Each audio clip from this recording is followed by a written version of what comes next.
Special Operations,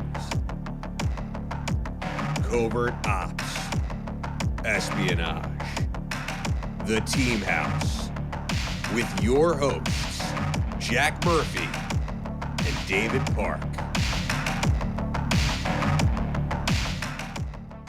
Hey folks, welcome to episode 312 of The Team House. I'm Jack here with Dave, and our guest on tonight's show is Kregg Jorgenson. He served as a LRRP in Vietnam and is the author of many books that me and many of you probably have been reading for years. Very Crazy GI. His latest, or one of his latest novels is Chasing Romeo, and Dave over there has MIAA Rescue, which is a nonfiction story. Well, Very Crazy GI is also nonfiction. And we're really excited to have Kregg on the show tonight and talk to him about his career. I'm going to give a quick shout out to our sponsor for tonight's show. Friend of the Team House and former CIA officer Dale Bendler empowers young adults to navigate modern day dangers. Earlier this year, the Team House was honored to have in studio retired Marine and 37-year veteran of the CIA, Dale Bendler, on episode 265. You guys probably recall that Dale served in some of the world's most dangerous environments. And since retiring from the CIA, he has dedicated himself to help people get home safe. Dale runs 1- and 2-day in-person safety courses in Miami, covering everything from cyber safety to stalking safety to drink spiking.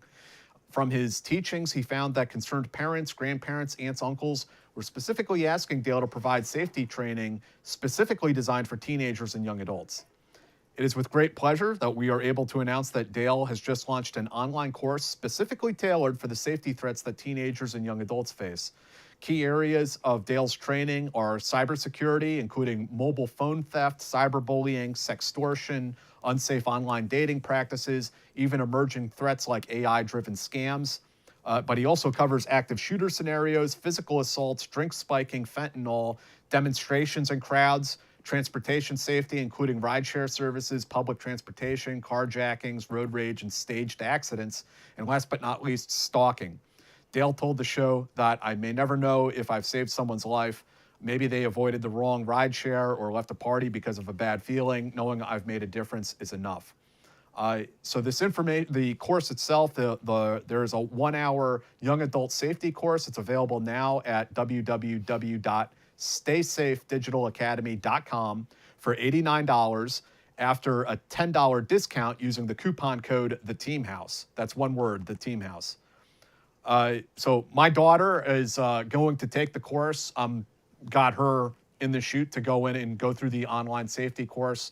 I've spoken to Dale a number of times about what he does, and that's why I'm actually very happy to be able to present it here and try to get other people to go sign up, because Dale's courses are not like surviving the zombie apocalypse or prepping for nuclear war. It's not that kind of thing. It's like very practical stuff.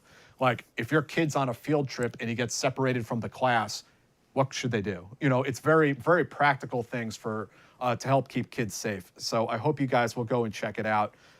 Don't delay. Give the gift of safety and peace of mind this holiday season and empower young adults in your life to face modern-day dangers with confidence.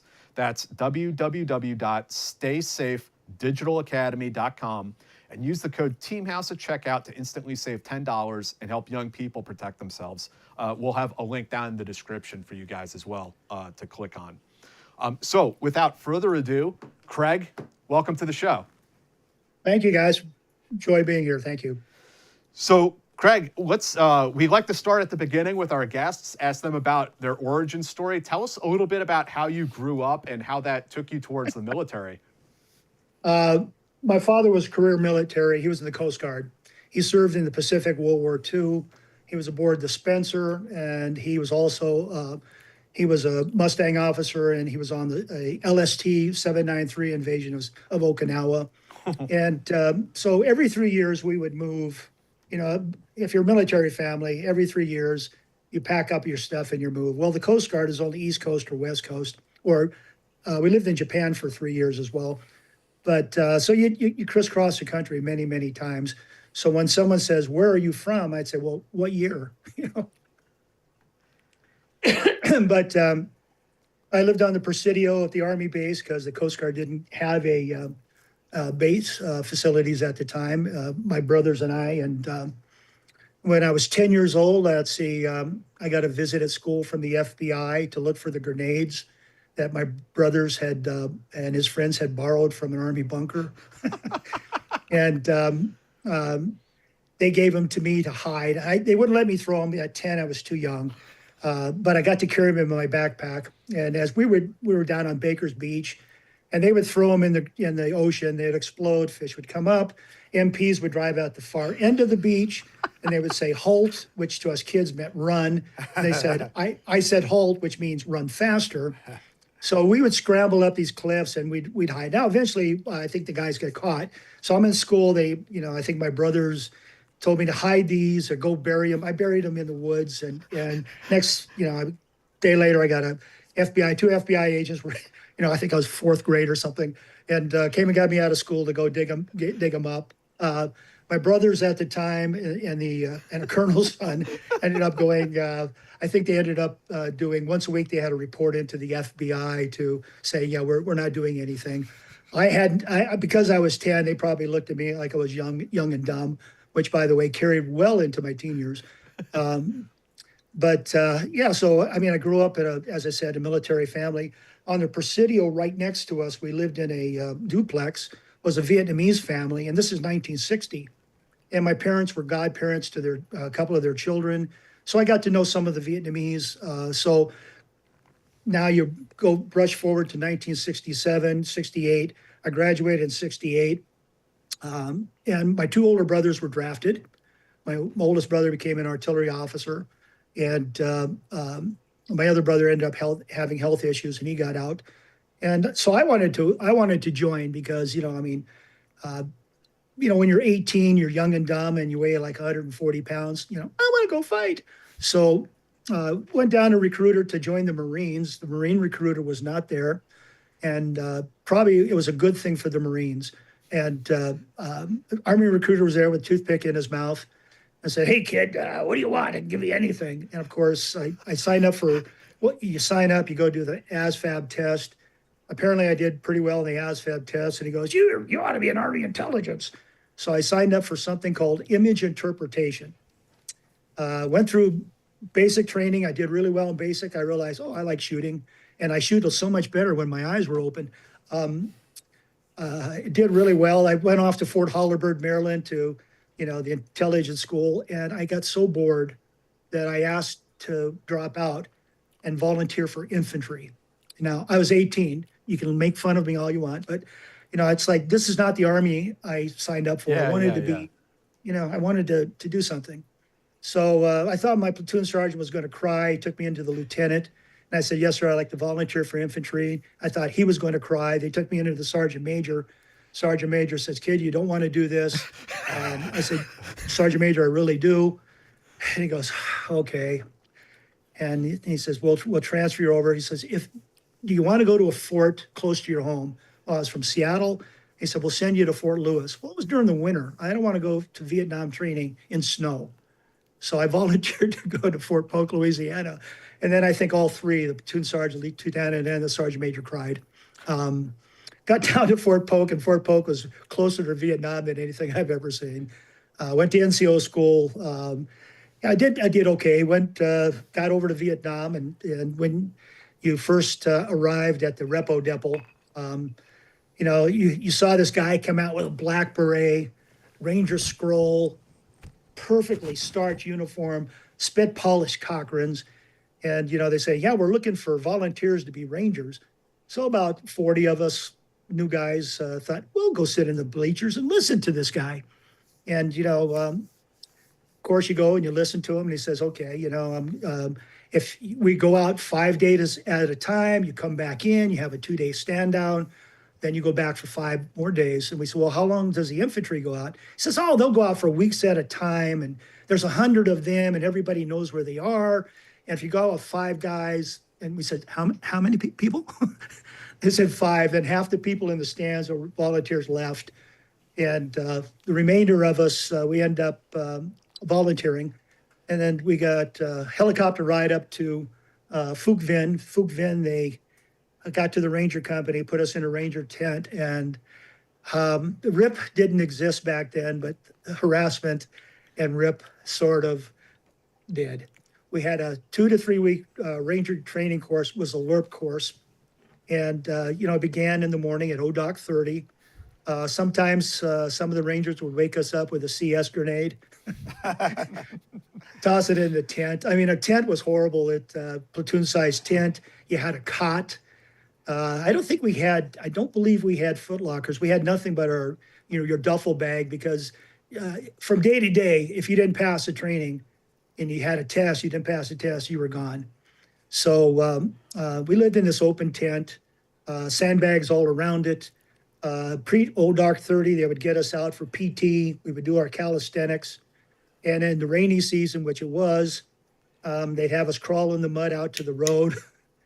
We'd get a 30-pound rucksack, a rifle, LBE, and then we'd begin a 5-mile run around the perimeter of the camp, sometimes when it was being mortared. And you wouldn't know that until it started happening, which was, to me, it was a funny experience, because I was one of the few guys standing up watching the mortars hit, and one of the grunts was smart enough to tell me, "Get the hell down, kid. That's a mortar." And you hear the stuff whizzing by, you don't know what the hell it is. After 3 weeks of training, of everything from medical training, calling and artillery, map reading, navigation, McGuire wig training, ambush, Australian peels, learning how to work in a team formation. And you had a test. You had school test in a classroom, and then you had the practical stuff. So if you didn't pass the test, boom, you were gone. And then 3 weeks later, 2 weeks, 2.5 weeks, 3 weeks later, and I think they made the school, it had to be long enough you actually got a certificate. And General E.B. Roberts, the division commander, who, by the way, jumped in at Normandy, he had an eye patch. He had one eye. And he came down and congratulated us, gave us our Ranger berets and our scrolls. I'm laughing because my Ranger beret was a Vietnamese one that I looked like the poppin' fresh doughboy. I couldn't wear it correctly. He didn't have that right swag angle. So I think you used the term in your book, Kregg. He looks like the Pillsbury doughboy turned Paris pimp. Was that? It was. Yeah, it was. It's one of those things you look at. It's like, oh my God. You look at the photos now, and we kind of laugh, but we had some really good people in the company. George Passarelli, the company commander, was a former SOG guy, and you had First Sergeant Guerin, who was really good. Passarelli was replaced by Captain Griffins. And I think he was a SOG helicopter pilot guy. So you had a cadre of people that were phenomenal special forces, Ranger big brothers that, were really just good folks and really looked after us. We had 2 platoons in the unit. Operationally, I think we probably had 6 or 7 teams at any one time. And that just depended on, were people sick, were people wounded, were people on leave? Sometimes you'd fill out another team. But I was lucky to have some really talented team leaders, and that paid off. That paid off later. To walk this back just a little bit for folks, as I recall, there were sort of 3 incarnations of this during the war, right? There was the long range patrols, long range reconnaissance patrols, and then Ranger companies. And this is 67, 68. Where in that trajectory were you? What were these units when you arrived, and where were you, and what company was this? Sure, you bet. It was 1969, okay. And it was the hotel company 75th Infantry Ranger, attached to the 1st Air Cavalry Division, and then the headquarters, our company was located at Camp Gorvad at Phuoc Vinh, Vietnam, 3 Corps. Down in 3 Corps, we were, I think most of our missions were mostly jungle related along the border, and it was one of the main infiltration routes from the Ho Chi Minh Trail, if you will. Mm-hmm. Tell folks a little bit about this, what Ranger companies were doing when you arrived. What was this mission? Because it's fairly unique. It was. They started off as reconnaissance, where, the early guys would go out and they would, just sneak and peek. They would look for Viet Cong units. They would look for North Vietnamese units. They would gather up as much critical data and information as they could. Then, without being seen, they would end up being, exfiltrated maybe 5-6 days later. They would pass along that information to command. By 1968, it began to be Long Range Reconnaissance Patrol and ambush. Could you ambush smaller units? And then things like snatch missions, tapping into enemy lines that you find out there, planting intelligence material that was detrimental to the North Vietnamese. It could be most of the time it was ambush. You'd go plant your claymores. You'd wait for a small unit that wouldn't overrun you, and then you try to capture a POW, and you wanted a POW. A POW. There was a company policy that for every prisoner of war that you brought back, you'd get a 2-day in-country R&R. So, I mean, it's like, don't kill them. Let's go capture as many of these guys as we can. Yeah. The trouble is, when you're out with 5 to 6 people, when you're sneaking and peeking, it's all good and when nobody knows you're there. When you're found out, you probably have 15 to 20 minutes. And if you don't get help, a gunship or something out immediately, then you're going to start taking your hits. And at times we took some heavy hits. Yeah. Tell us about your first patrol. First patrols are wonderful because you're afraid of everything. The dark scares you. You get out into the jungle and it's so dark at night, you can barely see your hand in front of your face. I had one team leader that says, okay, we found a trail that had some good sign on it, sign being footprints, boot prints, bicycle tracks, because they'll use bicycles to haul in mortars, rockets, and God knows whatever. So you set off the trail. You move off the trail maybe 10 yards. You go plant some claymores and put them at angles because, that 100-yard distance that you're taught in basic training and AIT to blow a claymore doesn't apply in combat in the jungle. You have to be able to see your claymores, and you have to be able to make sure they're not going to be turned around on you. So you plant your claymores, and then you'd wait to see who walked by. And then the team leader would make the judgment. Does you blow the claymores? Do you initiate the contact? Or is this a point element? Right. Is this a 10-man point element for a 200-man unit? Right. Now, saying that, before our first mission, one of my buddies who I graduated with, he was put on a team that very night at graduation. They went in at sunset, and this was prior to, I think, Fire Support Base Buttons getting attacked. And they counted 300 North Vietnamese go by their position. 300, which, of course, nobody believes. You think that's nonsense. Now, I spoke with my platoon leader, Mike Brennan, and he was at the Ranger 50th anniversary as well. Mike is a wonderful guy. Mike took that information up to command. Command says, well, we don't know what to believe on that. The colonel ended up taking it to the general. The general says, well, if my LRRP says it's true, then we're going to plan for it. So they planned for it. They got, I think they got the artillery pieces down, lowered. They had gunships already. And sure enough, pre-dawn attack, Fire Support Base Buttons got hit, and hundreds of North Vietnamese were dead in the wire. Wow. So that gave you immediate credibility. Right. It also scared the hell out of you to know that this guy's very first graduation is that night that he had 300 North Vietnamese go by him 10 yards away. And that incident's fictionalized in your book. Yeah, it's, with fiction, you can write more truth than you can with nonfiction. I can't remember. I thought it was a good friend of mine who told me, he says, hey, if you want to write some truth, write fiction. I said, why? He says, because if you call somebody a son of a bitch in a nonfiction book, you can get sued. Whereas you can call somebody a son of a bitch in fiction, and hey, it's just fiction, and also fiction allows for creativity, for correcting all the mistakes that you saw or that you did. I don't want to pretend I'm anything other than a LRRP Ranger at one time, and then I was a squad leader in a recon platoon in the 1st of the 9th as well. And by the way, the 1st of the 9th was the recon element for the 1st Cavalry Division. The 1st of the 9th Squadron had 4 troops, A Troop, B, C, and D. A, B, and C were aerial rifle, well, not really aerial rifle. You had 1 platoon of scout helicopters, the Lowbirds. You had 1 platoon of Louis lift ships and crew. You had 1 platoon of gunships, and you had 1 platoon of infantry. We were called the Blues. And our job was recon, aircrew rescue, and QRF. And that was every day you're out there, for a shot down helicopter. Every day you're out there for doing a QRF on an alert team that may need it, which came in handy later when we went in for a team for Cambodia. So tell us your first mission.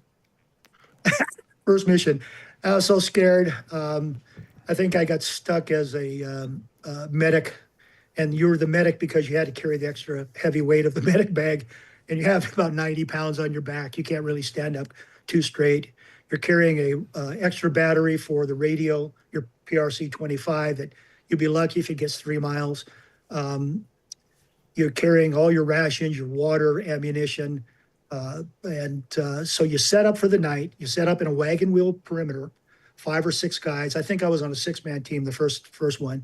You're sitting back to back, and as the sun is going down, the jungle is getting darker and darker, and you hear some weird sounds in the jungle. And team leader set us up near a bamboo clump, and I thought, man, this is great. Nobody can see us from the trail. We're well hidden.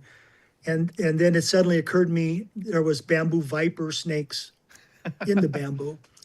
So I pulled out my knife, and I think I weed whacked the entire area the entire night. So anytime a leaf would blow and a shadow would move, I'd cut it. So the next morning, there was nothing but, probably 25 acres of cut up leaves. And being the new guy, I think I even woke the team up one night because of the gecko lizard we call the fuck you lizard. I don't know if you've ever heard of the lizard, but it's wonderful. It's called a fuck you lizard, and you'd heard about him and you thought, oh, this is nuts. There's no such thing. And there you are out in the jungle at night, and you'd hear, fuck you, fuck you. And I thought, well, that could be a girl I used to date, or that could be the Viet Cong. And then how you woke up the person next to you is you squeeze their arm or squeeze their leg. You pull a 2-hour guard during the night. So it was my turn to monitor the radio, and while the rest of the guys slept. And I woke everybody in the team up, and I'm pointing to my ear, and I heard something. And then, of course, the team leader, all the team members are sitting up listening. They've got their weapons. Their adrenaline is going a mile a minute. And then the lizard, of course, said, fuck you. And I said, that's it. And they all looked like they were going to gut me. And what little light there was, moonlight coming through, I thought they were going to gut me. And that turned out to be the lizard. So that was my first mission. So you're the new guy. You kill every leaf around you, and you wake the entire team up because of a gecko lizard. Nothing happened. That was a first picnic mission. You came back in. You're filthy, dirty. You're scummy. You as a LRRP, you take nothing out with you but your rucksack, LBE, and weapon. You may have a small piece of towel that you'll put over your face for the millions of mosquitoes that you can connect the dots on those bites the next morning. But after 5 or 6 days in the jungle, you stink, you smell. You come back in, you get a shower, and you're just, re-up arm, get your backpack, get everything ready, and then wait until you get the next mission. What was the, on average, the duration of these patrols? 5 to 6 days. Okay. 5 to 6 days. It depends on, what they wanted. Sometimes it would be just right outside of Phuc Vin. Other times it would be up near the Dog's Head in Cambodia, which is surrounded 3 sides by Cambodia. Other times it would be up north near Budap, up near the Cambodia area, Special Forces camps up there as well. But you just didn't know wherever the intel, the G2 decided they wanted some information, you would go to that location. Helicopters would fly in. They do. I think Ken Miller was talking about it. They would do pretend drops, drop offs. So they'd come down to one, natural clearing in the jungle. By the way, the natural clearings are actually sumps. During the dry season, they're dry. During the rainy season, they will fill up with water. So helicopters would come in low, pretend to land, take off again, make another false insertion, and then drop you off. You may had 10 seconds to unass the helicopter. So boom, you're off the helicopter. Team leader is racing you into the jungle, 10 to 15 yards into the jungle. He'll do a button hook move. They'll come back about 10 yards, and you will cover your own trail that you made and then wait. And you call it laying dog. You would lay there and just wait to see, were the Viet Cong there? Were they following you? Was anybody on your trail? And if so, you could ambush them because they would be following the trail that 5 or 6 of you made. Now, when 5 or 6 of you with rucksacks are going through a jungle, you leave a big trail. And if you're doing it at dawn, you also leave a dewdrop trail on the grass in the landing zone because the grass will bend over and the dewdrops will just dissipate, and it's like a big drop green ribbon. So it gives you your direction of movement. If it's a wet LZ and you're going in and it's mud, well, you leave a lot of muddy footprints going through. So most of the time, you could infiltrate. You get in, and then you just the team leader. You would have over your next 4 to 5 days a grid map, and you had to search every part of that 4 grid area, and to make sure that what people thought was there either was there or wasn't there. And that was the value of LRRP Ranger teams. The military at the time was using, I think, what they call the pile-on effect. You send in a small LRRP team, 5 guys, to see if there's anything there. If they find something, you bring in a platoon. If it's too much for the platoon, you bring in a company. If it's too much for a company, you bring in a battalion. So, but if it's nothing there, you don't have to send in a battalion. You don't have to send in a company. Mm-hmm. That's you send in a company, you're taking up a lot of helicopters. You're using 100 and something men to, which by the way can't be quiet. Right. Yeah. That's the most difficult thing I think is. I felt sorry for the grunts because there were some of the grunts that would make so much noise, scream out, "Hey, who's got a cigarette?" or whatever. And you felt sorry for the guys who were really were doing their best to be quiet and run a good operation. And as I said, 100 people, the Viet Cong would know where they were, so they'd start probing them or they start hitting them. With a small team, nobody's really sure where you are, as long as you're quiet. So I think that, I've been reading about LRRPs and thankfully interviewing some of you guys as an adult, but I've been reading about you guys since I was a teenager myself. And it's shocking to me that there hasn't to this day been like a real, like a movie or a television series about you guys. I mean, just 5 or 6 guys in tiger stripes out by themselves in the jungle doing these patrols. I mean, it's hair-raising stuff, and it's incredible. And you were all very young too. We were, yeah. I think I was more afraid of acne than I was of Viet Cong. But because I wasn't knowledgeable enough yet to be afraid of the Viet Cong or the North Vietnamese. We were young. I mean, I was a sergeant at 19. Yeah. So, by the way, when you get to when you got the Ranger company, your rank didn't matter. You go through the training when you're assigned to a team. I had one Spec 4 E4 team leader. And, the first thing they tell you is that you're not the leader. And I went, fine by me. My goal was to learn as much as I can and try to be a good team member. I just wanted to contribute to the team and try to do a good job. And so I had a great team leader later on, a guy named Jim McIntyre. Jim died, by the way. He passed away. I think he had an aneurysm in 1994 in his 40s. Wonderful, wonderful, brave guy. In fact, I want to tell you a little bit about him if I can, if you'll let me. Please. Okay, Jim, he was a private on a team when a team got in contact. One of the guys, Rick Arden, who was a Ranger who told me this story, said that they were getting ready to toss a grenade out. Well, throwing grenades in jungle is really difficult because there's so much stuff and they bounce back. And the grenade fell back within the team. And Jim McIntyre, this PFC, saw it, threw his rucksack on the grenade and jumped on the rucksack, or angled it enough that when it exploded, he went up, came back down. He was not, the guys were lightly wounded, but he didn't die. Wow. He got an Impact Silver Star from General Roberts on the spot. He was promoted to Sergeant E5 on the spot. He was a natural woodsman. I mean, the guy was just really good in the field. He was from upstate New York, and he was just a good woodsman. A lot of the guys weren't. You have to remember, guys from Chicago inner city, guys from maybe Boston inner city, maybe Miami inner city. Brave guys, but they never had any time in the woods or out, anything that resembled a jungle. So these guys would wake you up in the middle of the night and say, "What's that?" And say, "Well, it's a bird," But the city boys. I grew up a lot at the countryside, so I had a lot of fun playing in the woods, and used to play in the swamps in Florida, and I probably made a lot of rafts and never floated too well, and finally actually got one. And we would catch snakes, but we would camp out for the weekend, so the jungle didn't scare me as much as I said acne did. But now getting back to Jim. His next one of the missions that followed, he was on a team.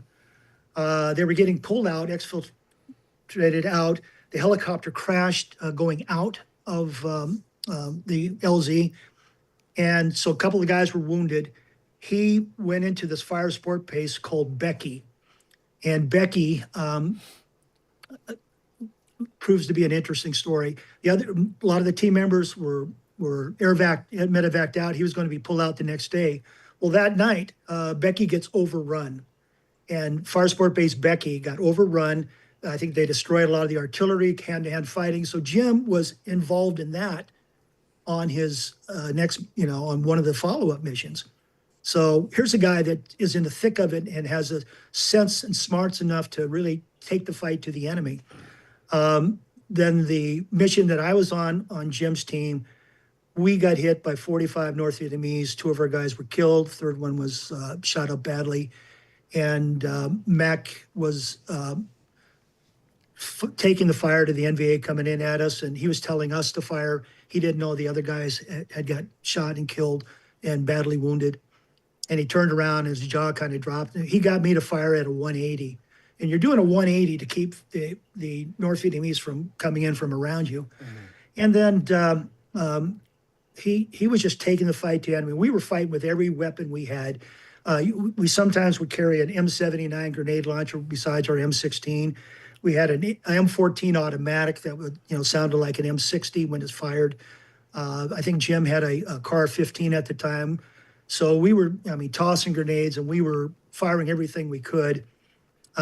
We found out a QRF couldn't come in for us. And this is in Song Bay, right outside of Fire Support Base Buttons.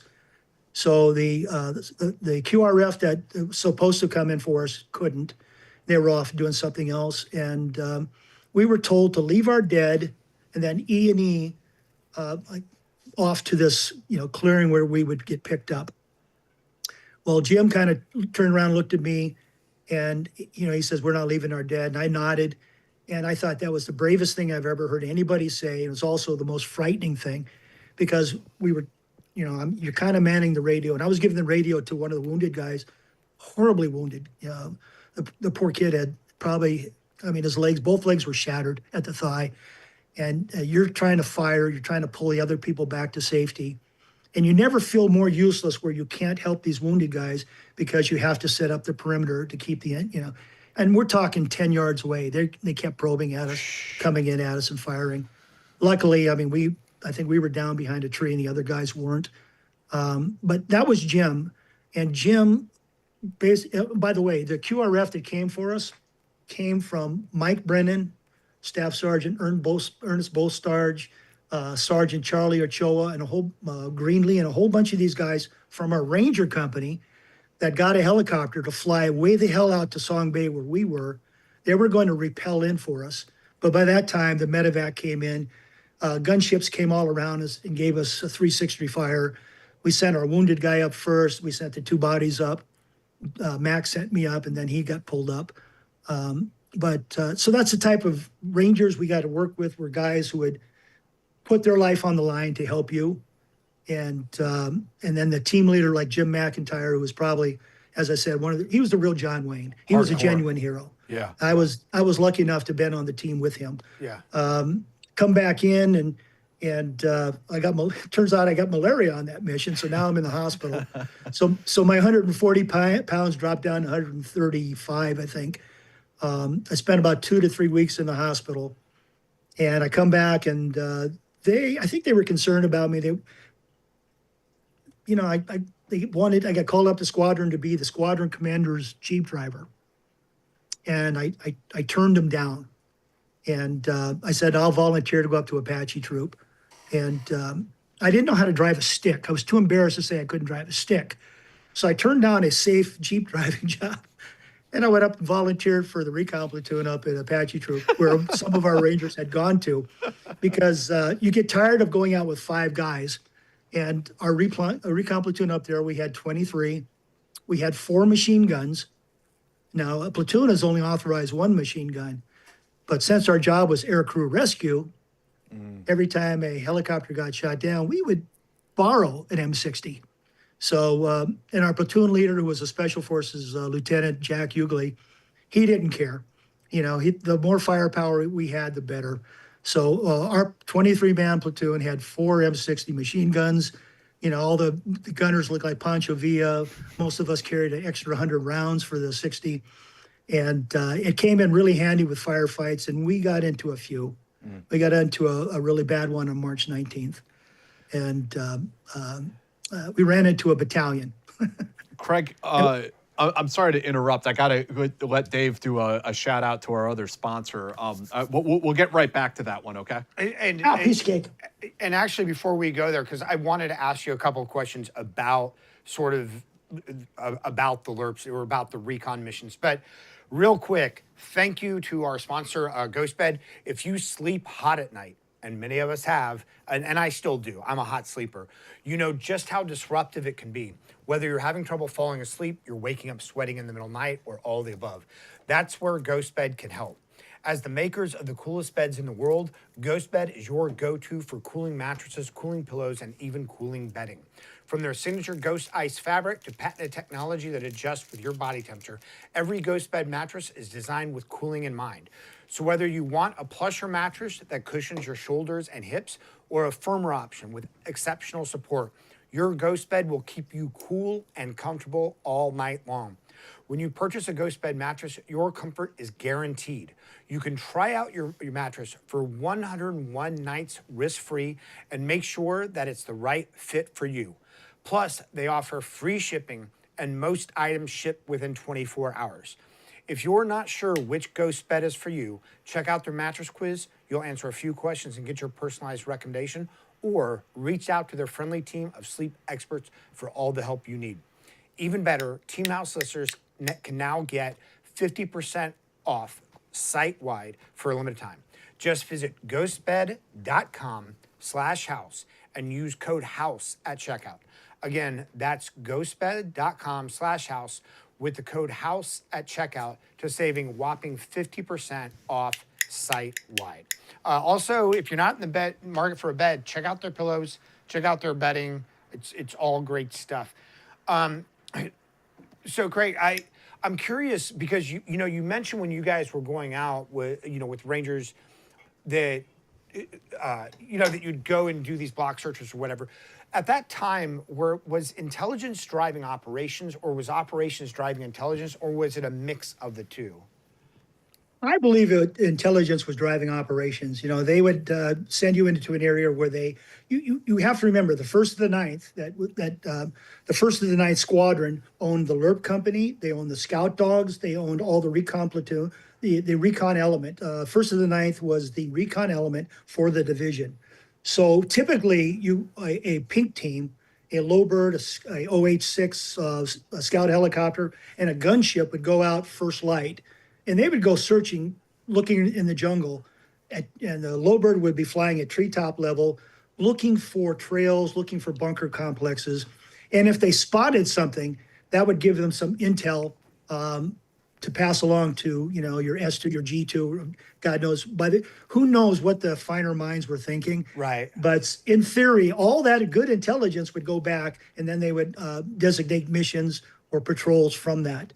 With a reconnaissance platoon, with Apache Troop in Tain In, if our low bird spotted something that was active, our platoon would go in. And we went into many occupied bunker complexes, because we were next to the border, the North Vietnamese would go across the border knowing that we couldn't chase them.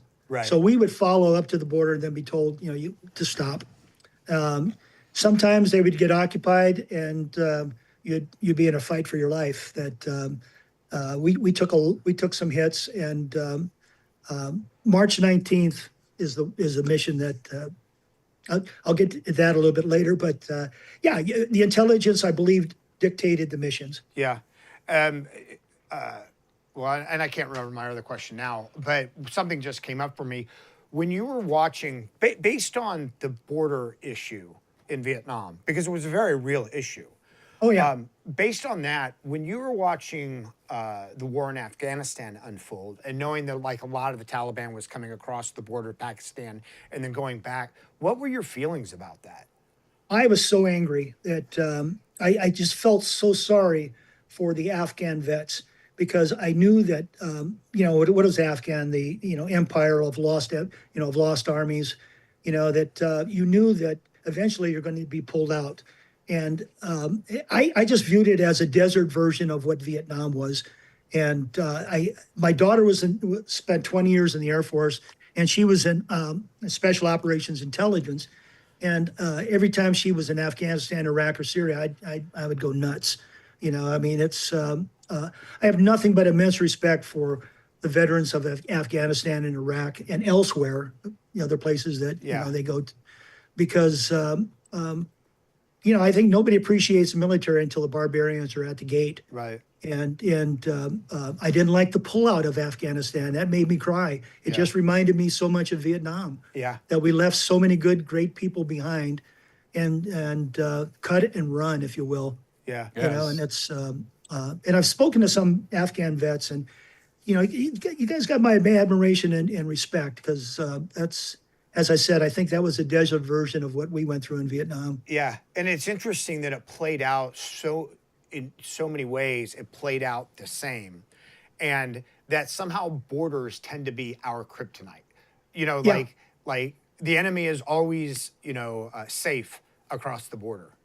Yeah, it's like a bad game of tag. Yeah. Suddenly it's like, oh, you're out of bounds. They don't count. And you can see them over there. When we went into Cambodia in the summer of 1970, we found huge bunker complexes. I mean, there was a COSVIN headquarters. We came back with, tons of equipment and whatnot. So we knew where they were. Yeah. And SOG had told us, SOG had so much information, and they were wonderful about what they passed along. However, politics played a big deal into all of our wars. Yeah. And so the politicians defined where we could go, where we couldn't go, the rules of engagement. Wars have to be, I think was it Sherman who said the war has to be hell. Otherwise it'll just keep going on and on, that type of thing. Yeah. If you don't fight it and end it quickly, then it becomes just a horrible, horrible thing. Yeah. Yeah. Well, and that reminds me of my second question, actually, is, you guys are going out, and like you mentioned, sometimes you were going near other, fire bases or other people's areas.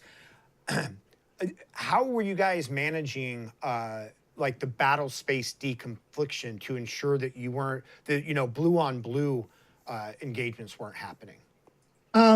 Hopefully that the information, like you had a relay, we call them an X-ray. The X-ray, the relay station would either be up at Nui Ba Din Mountain, or sometimes they'd be out at a fire support base, and they would let the fire support base know exactly where your locations were. You had to, you had to make your check-ins every hour to let people know where you were. And there was some blue on blue. There was those attacks. I think some teams got hit by roving gunship patrols. I was never part of a patrol that got hit by anything else. More often than not, it was just Viet Cong and, North Vietnamese backyards. Yeah, I mean, it's all their playground. It's their bunkers. It's their fighting position. It's their machine gun pits. You're finding rice. You're finding dropped equipment. So they're there. It's a question of, do they know that you're there? With the recon platoon, it became a little bit easier because we had gunship. It's so much easier to sneak into a bunker complex when you have a low bird flying at treetop level making noise. So Ed Beal and I were the point man for the recon platoon. And Ed, by the way, was another hotel company ranger. And we got treated really well up at Apache Troop. Some of the LRRPs up there, the former LRRPs and Rangers, they said, hey, come on up, we'll give you a steak. Oh, by the way, here's a glass of whiskey. It's like, we can eat well. And Apache Troop, we only went out during the day. We never went out at night. Seldom went out on a night patrol. So you would go out for a day mission. You may go out 2 missions at a day. A helicopter may get shot down. You're called in to go in and rescue the crew or bring out the dead and survivors. Then you're called in to check out a bunker complex that a LRRP team or one of the Lowbirds had found. But when the Lowbird is flying at treetop level, your 23 people on the ground can make a lot of noise, and the North Vietnamese hiding in their bunkers can't hear you. Yeah. Well, so on these down pilot or these downed helicopter rescue missions, I imagine sometimes it was a race. It was a race. Sadly, when a helicopter goes down in the jungle, there's not much left. If they're lucky enough to maybe crash into well, not even lucky. I mean, if they can make it to a clearing of some sort, but helicopters are not made. They're not made for take tumbles and rolls. We found one helicopter, a missing gunship that had went lost for a year, that went upside down and crashed through the trees, and we found the pilot impaled with a tree, and the front gunner, part of his bones were inside the helicopter, and part of his bones had been dragged away by animals. So that helicopter was missing for a year before we actually found it in the jungle. So what we did is we pulled the remains out. Their wallets were still there. Everything was intact. Their pistols were still there. The ammunition in the Cobra gunship was fresh and clean. So we pulled out as much of the ammo as we could, and then we would plant C4 on it. We would be given the order to destroy it in place. So Ed Beal and I became some good and bad bomb makers. We once blew up a North Vietnamese fish farm, and I think if you talk to any of the Blues or any of the crew members, helicopter crew afterwards, they'll probably swear when they hear our names. We found a North Vietnamese bunker. It was a fish farm covered by trees, fed by water, thousands of these little fish, and it was their 7-Eleven for fish, if you will. And the lieutenant says we should destroy it, or we got the order to destroy it. So Ed Beal and I, he said, we can make a bomb. So I think we used a pound of C4, 2 pounds of C4, dead cord. We set the thing off. Picture a mushroom cloud of mud and fish going up in the air. Now picture that mushroom cloud of fish and mud falling all over the platoon and into the trees, and everybody was covered in fish guts. So all you heard was a collective son of a bitch. Then, of course, when the helicopters come to pull you out, you're stinking of fish guts. They have to wash out and clean their helicopters, so the crew chief and everybody's mad at you. So and sometimes we made some good bombs that destroyed stuff. Sometimes if you just wish you had, YouTube available back then, because everybody would have laughed their butts off. Kregg, before I interrupted you, it sounded like you wanted to tell a story about that recon platoon going into a hairy mission. Was there something you wanted to return to there? Yeah, it's that's a day I think all of us believe we should have died. We were sent into a place called the Dog's Head. Now, if you're not familiar with the Dog's Head, are you familiar with Fire Support Base Illingsworth? Do you know of the story or the book? Honestly, no, not offhand. I'm not. Okay. I'll preface it. March 19th, we got an order, or got a briefing to go into the Dog's Head. Dog's Head is upper left corner of the Vietnam map of Tay Ninh province. It looks like a canine profile. It is surrounded 3 sides by Cambodia. Was that the area that was known as Fishhook? It was right near the Fishhook. Okay. The Fishhook and the Dog's Head, yeah, very close, very close. And it's just the main off ramp for the Ho Chi Minh Trail, if you will. As soon as we land in the clearing, 3 helicopters go in. Our platoon gets off. We have 23 guys. There's a trench line all around the landing zone. and there are 51 caliber pits. No weapons, but the pits themselves and a trench line. So Ed Beal and I look at each other and we're going, okay. Luckily we had a South Vietnamese scout too, who was very good. And our South Vietnamese scout, we're looking around, we're seeing footprints everywhere, fresh boot prints, the North Vietnamese tennis shoe type print, not to mention the Ho Chi sandal tire treads. And the Vietnamese scout looks at us, he says, they're here. We went, oh, okay. Ed tries to convince our lieutenant to leave he and I behind inside the jungle line so that when the platoon starts moving out, we'll ambush the guys we know are going to come in behind us. And lieutenant says, no, I don't want to break up the platoon. We need you guys. So we moved back into our squads. I was a squad leader. Ed and I normally walk point. They had a different guy walking the point at that time, a guy named Dennis Henderson. We start walking. Oh, no, this is the 19th. I'm sorry. I'm getting that confused with 1 week later.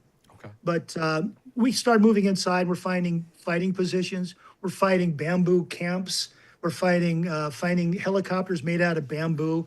And they would teach their people where to shoot a helicopter. We're finding wooden RPGs. It was a training camp, a training area. So we move further in the bunker, and you're checking out as many of these bunkers as you can. Now picture dozens and dozens and dozens of bunkers and fighting positions, underground, covered with logs, with a trail system. And it's all in trees, by the way. So this is all in the jungle. So it can't be seen really from the air. You got double canopy covering most of it. And there's fire pits, there's stuff everywhere. And we're finding fresh rice, dropped equipment. It's like, okay, did they go run across the border like they normally do? So we had the low bird break away. So when the low bird broke away, we started hearing Vietnamese talking. And it was like, this is not a good sign. So it's like, okay, you get all your people, you get all your people ready for something. You're not sure what. We go check out the nearest bunkers, don't find anything. So it's like, is it our imagination? Did we pretend we heard something? So I walk up to a bunker. My Vietnamese scout says, cover me. I'm going to go check this fighting position. Fighting position is 15 feet away. He walks over towards this fighting position, and green tracers start coming out. So he's firing at the guy inside there. The bunker I have my foot on, well, you're not near the opening. You never stand near an opening. And next thing I know, an RPG cone starts coming out of the opening. Oh, shit. And I know that the guy can't fire it because the backblast will kill he and the other people in there. So I grab the RPG and I toss it over my shoulder. And as this guy comes out, I shoot him. And then we're down behind these fighting positions. And now we're getting dozens of whack-a-mole Vietnamese climbing out of bunkers. And the worst shot that you had in your platoon couldn't help but shoot 5 or 10 targets. These targets are only 10, 15, 20 feet away. Anything further than that in the jungle, it's kind of a blur. But you're seeing faces, you're seeing bayonets, you're seeing AKs, you're seeing RPGs. So to come out of a bunker, you got to put your weapon out first. So you saw a hand and a weapon come out, and a head would pop up, and you'd shoot this guy. And this guy may be 5 feet away in a covering bunker, covering the position you're on. Mm-hmm. So next thing we know, we have a ground attack coming at us. What saved us, besides our gunship and the low bird, was the fact that we're inside their bunker complex. Their fighting positions are facing out, and we're inside. So they have to climb out of the openings to get to us, or run down the trails. Right. They can't mass for a massive human wave attack because of the trees. So you see these guys charging at you, and they're dodging trees, and it's like, well, shoot, you can't miss. I mean, we kept firing and firing. We were in a contact probably from, they say at all day thing. We got in about 7:30. We didn't get out of there till like 6 or 7 o'clock that night. Kickouts of ammunition. We had a QRF come in for us. They kept coming at us. We had 4 guys wounded.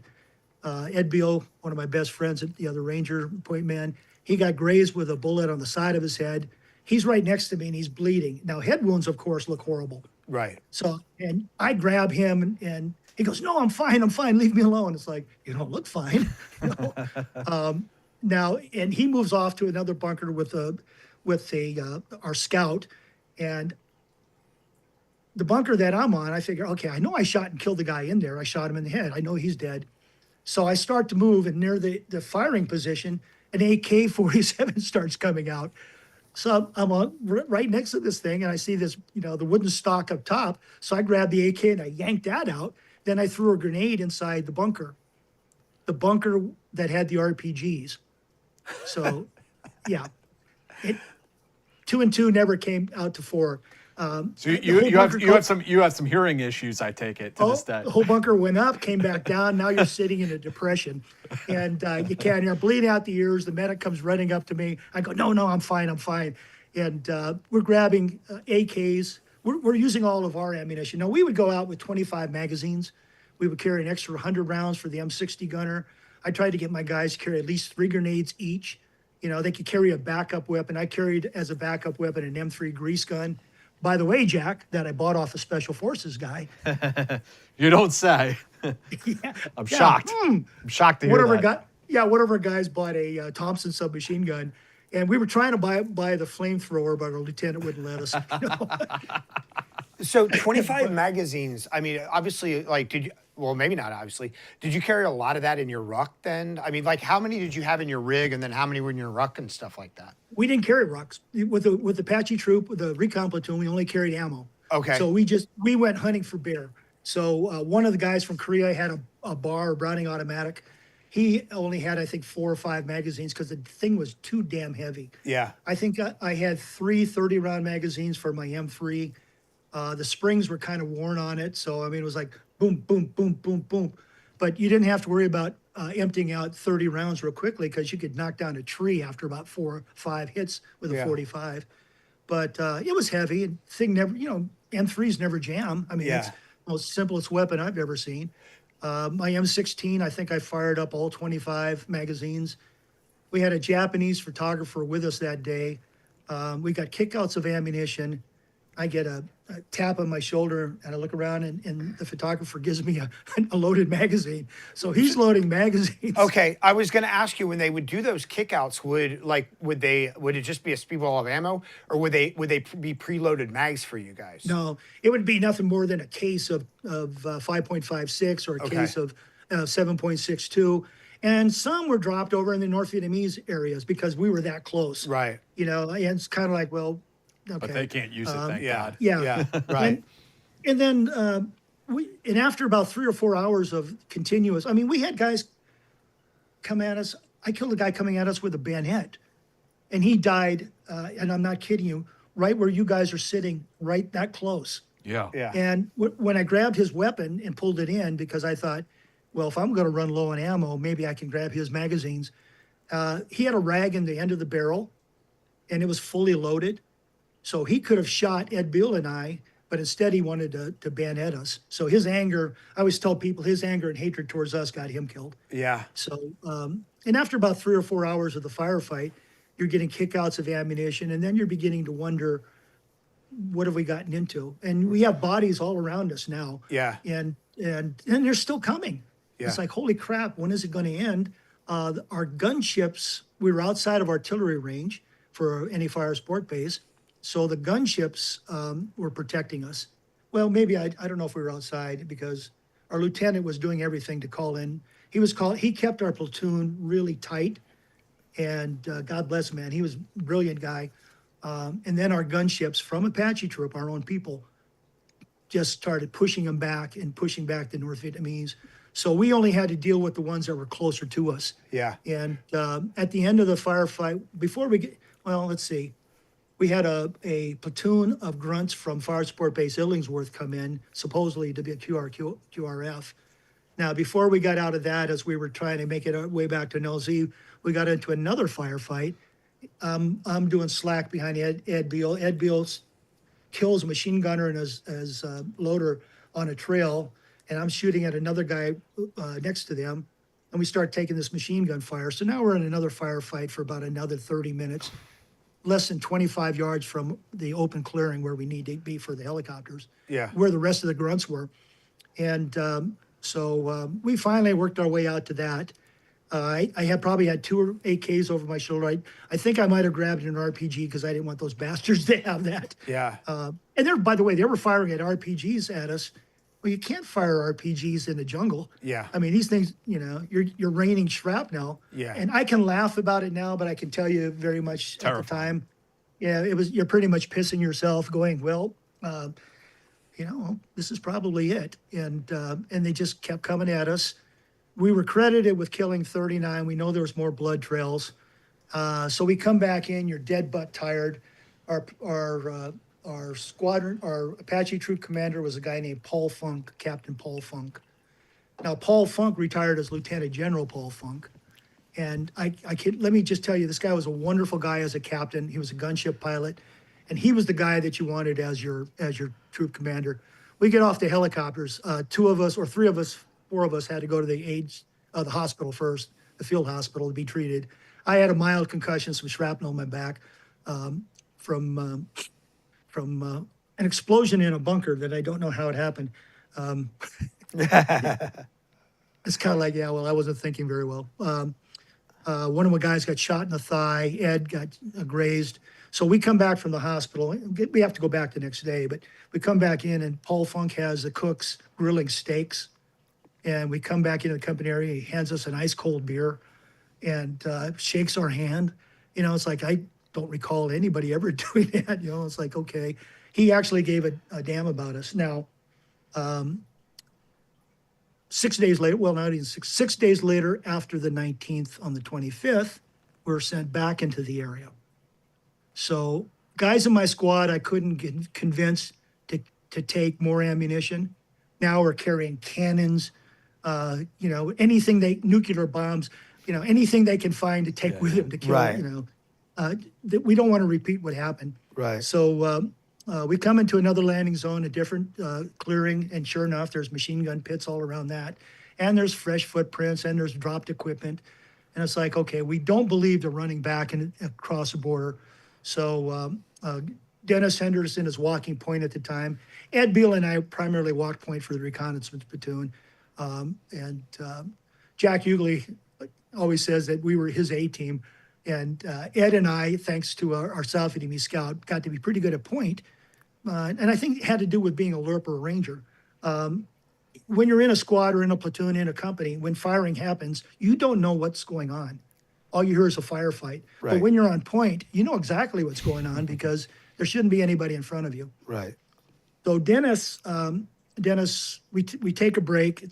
Think about it, 100 degrees. So you're sweating, you're tired. A CBS news crew was with us. Richard Threlkel and his cameraman, a guy named was Skip Brown, and a sound guy. So they took 3 of our guys. Now we only have 20 guys. So they wanted some, you know, I guess some combat footage of a recon. And Dennis says, "Hey, I'm missing some stuff. I'm missing all these. Think of in the jungle, because the CBS report says, and they go back down the trail. Well, we didn't go back down the trail. We went another trail to go out. You know, you never go back down the Right. same way you came in. But think in terms of when you're in a bunker complex, there are multiple trails. So I could see the trail we came down, and Dennis said, "Hey, would you take over point?" And I said, "Sure, no problem." So I get in, and I have a new slack guy behind me, a brand new guy, and he's not quite up to the job just yet. Nothing against him, he's just new, and I tended probably, I'd probably moving a little bit faster than I should have. I come around this one bend in the trail, and I look over to our trail, and our footprints that are going this way has a North Vietnamese tennis shoe crossing it. And I thought, well, shit, that shouldn't have been there. So I went down on one knee, and I'm looking at it, and then a guy screams, and then a guy who's maybe 5 yards away, he shoots me in the right leg. I shoot him, he goes down, and then I see all these orange flashes coming at me. And the first thing in my mind, and I know you guys are going to trigger in on this, keep that weapon pointed downrange. So I wanted to yell at the North Vietnamese soldiers, damn you, keep that weapon pointed downrange. But I was down in the brush. They couldn't see me. The guys my platoon know I was shot. I was down. Now you're in a firefight. And I thought, well, okay, I shot the guy that shot me. I need to put in a new magazine. I went to reach a new magazine and I took some more fire, but I shifted my position.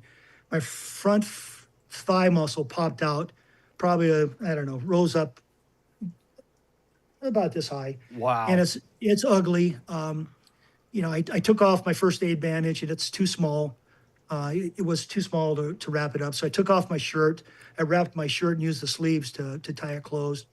I thought, okay, I got to do something. And I started to grab another magazine, and I thought, well, I see a tree. I thought, if I can get to that tree, I know I can be fine because it's back towards where the guys are. So I'm thinking about it. I'm a little bit scared to try again because I don't want to get shot again. And our Vietnamese scout came out and jumped right in front of me, starts firing at those guys. That bought me the time to crawl behind this big ass tree. And then one of the guys in the squad had a radio, so I called my lieutenant up. I said, "Hey, bounce a medevac, and we got one line 2, which means wounded." He says, "Who it is?" And he says, I said, "Well, this is Blue 44 Alpha." And he said, "Well, who's wounded?" I said, "Blue 44 Alpha." And when you're shot, you guys will probably know, the pain doesn't really set in right away. Your shock, usually can't quite believe it. I didn't know I got shot in the other thigh until the medic came up. Medic gave me a shot of morphine. Well, with a shot of morphine, nothing hurts after that. I mean, it's kind of like, yeah, okay, guys, shoot me again. Bring me a beer. Is that whiskey? So Doc rips open the back of my pant leg, and my left hamstring is cut in half. So he bandages that thing up. Doc says, "Hey, I'm going to carry you back to the lieutenant, I said, "No, you're not." I said, "If you try to pick me up, we're both going to get shot because we're going to be moving too slowly." I said, "You go." And he says, "I'm the medic." And I said, "Yeah, and I'm a sergeant, go." And he took off running. And then I got up, because I have morphine, I stand up and fell right on my face. I realized my legs don't work. So I'm crawling. Then Dennis Henderson, the guy I was walking point for, came up, scooped me up, and carries me back. That's when you see that CBS interview. That's when they start asking you some questions. It's possible they cut out some of the swearing I might have had in there when they're asking a few things. I got lifted out on a McGuire rig, or not a McGuire rig, but a jungle penetrator. Helicopters getting shot at. The bandages, I get pulled up, I get stuck in a tree, and the bandages get pulled off. Oh my God. The medics aboard the medevac helicopter, wonderful people. Those are ballsy people. They have to hover while they're taking fire to pull you out. So they got me on board. They flew me into the emergency hospital at Field Hospital 45th Surgical. The crew comes rushing out to the helicopter, and then they're cutting away everything they got on you, putting in IVs and everything else, and getting into pre-surgery.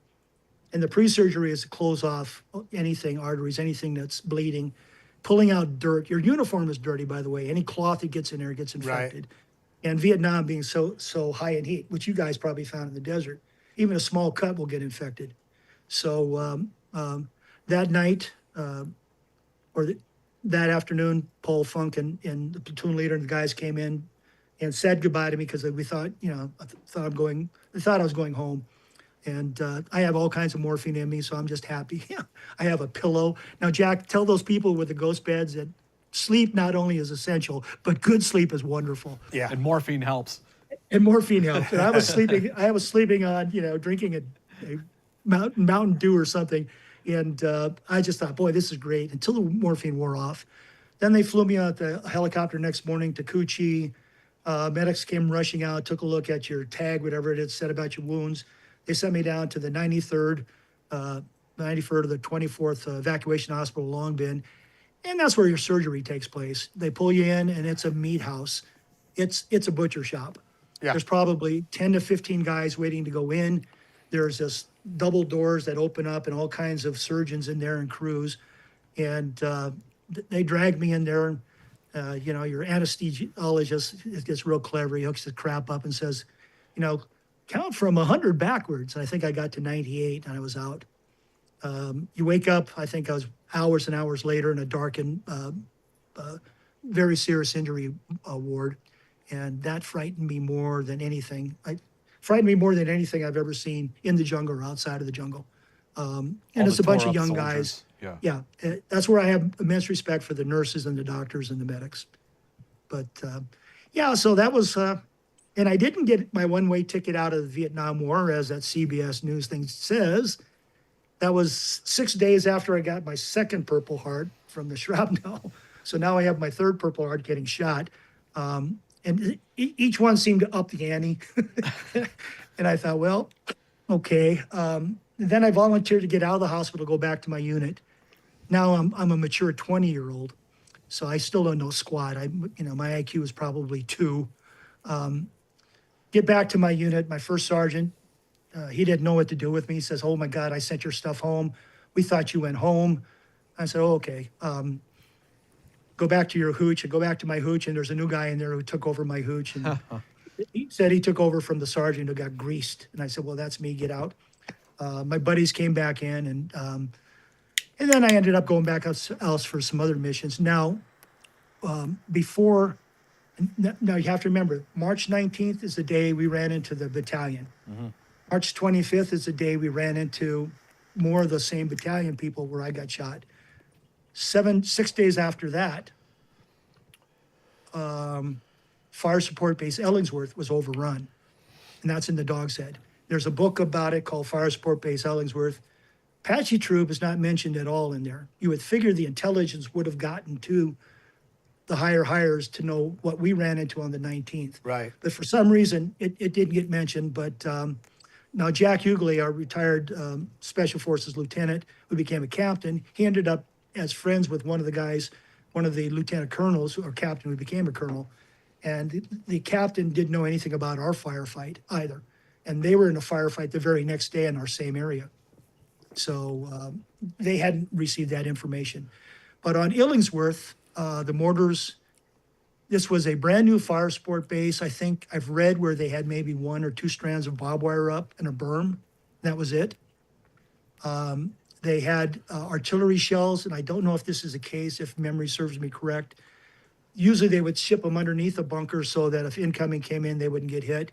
But because they had maybe arrived late or something, it took a direct hit, and the ammo exploded. Oh. They had people, artillery got hit and overrun and blown up.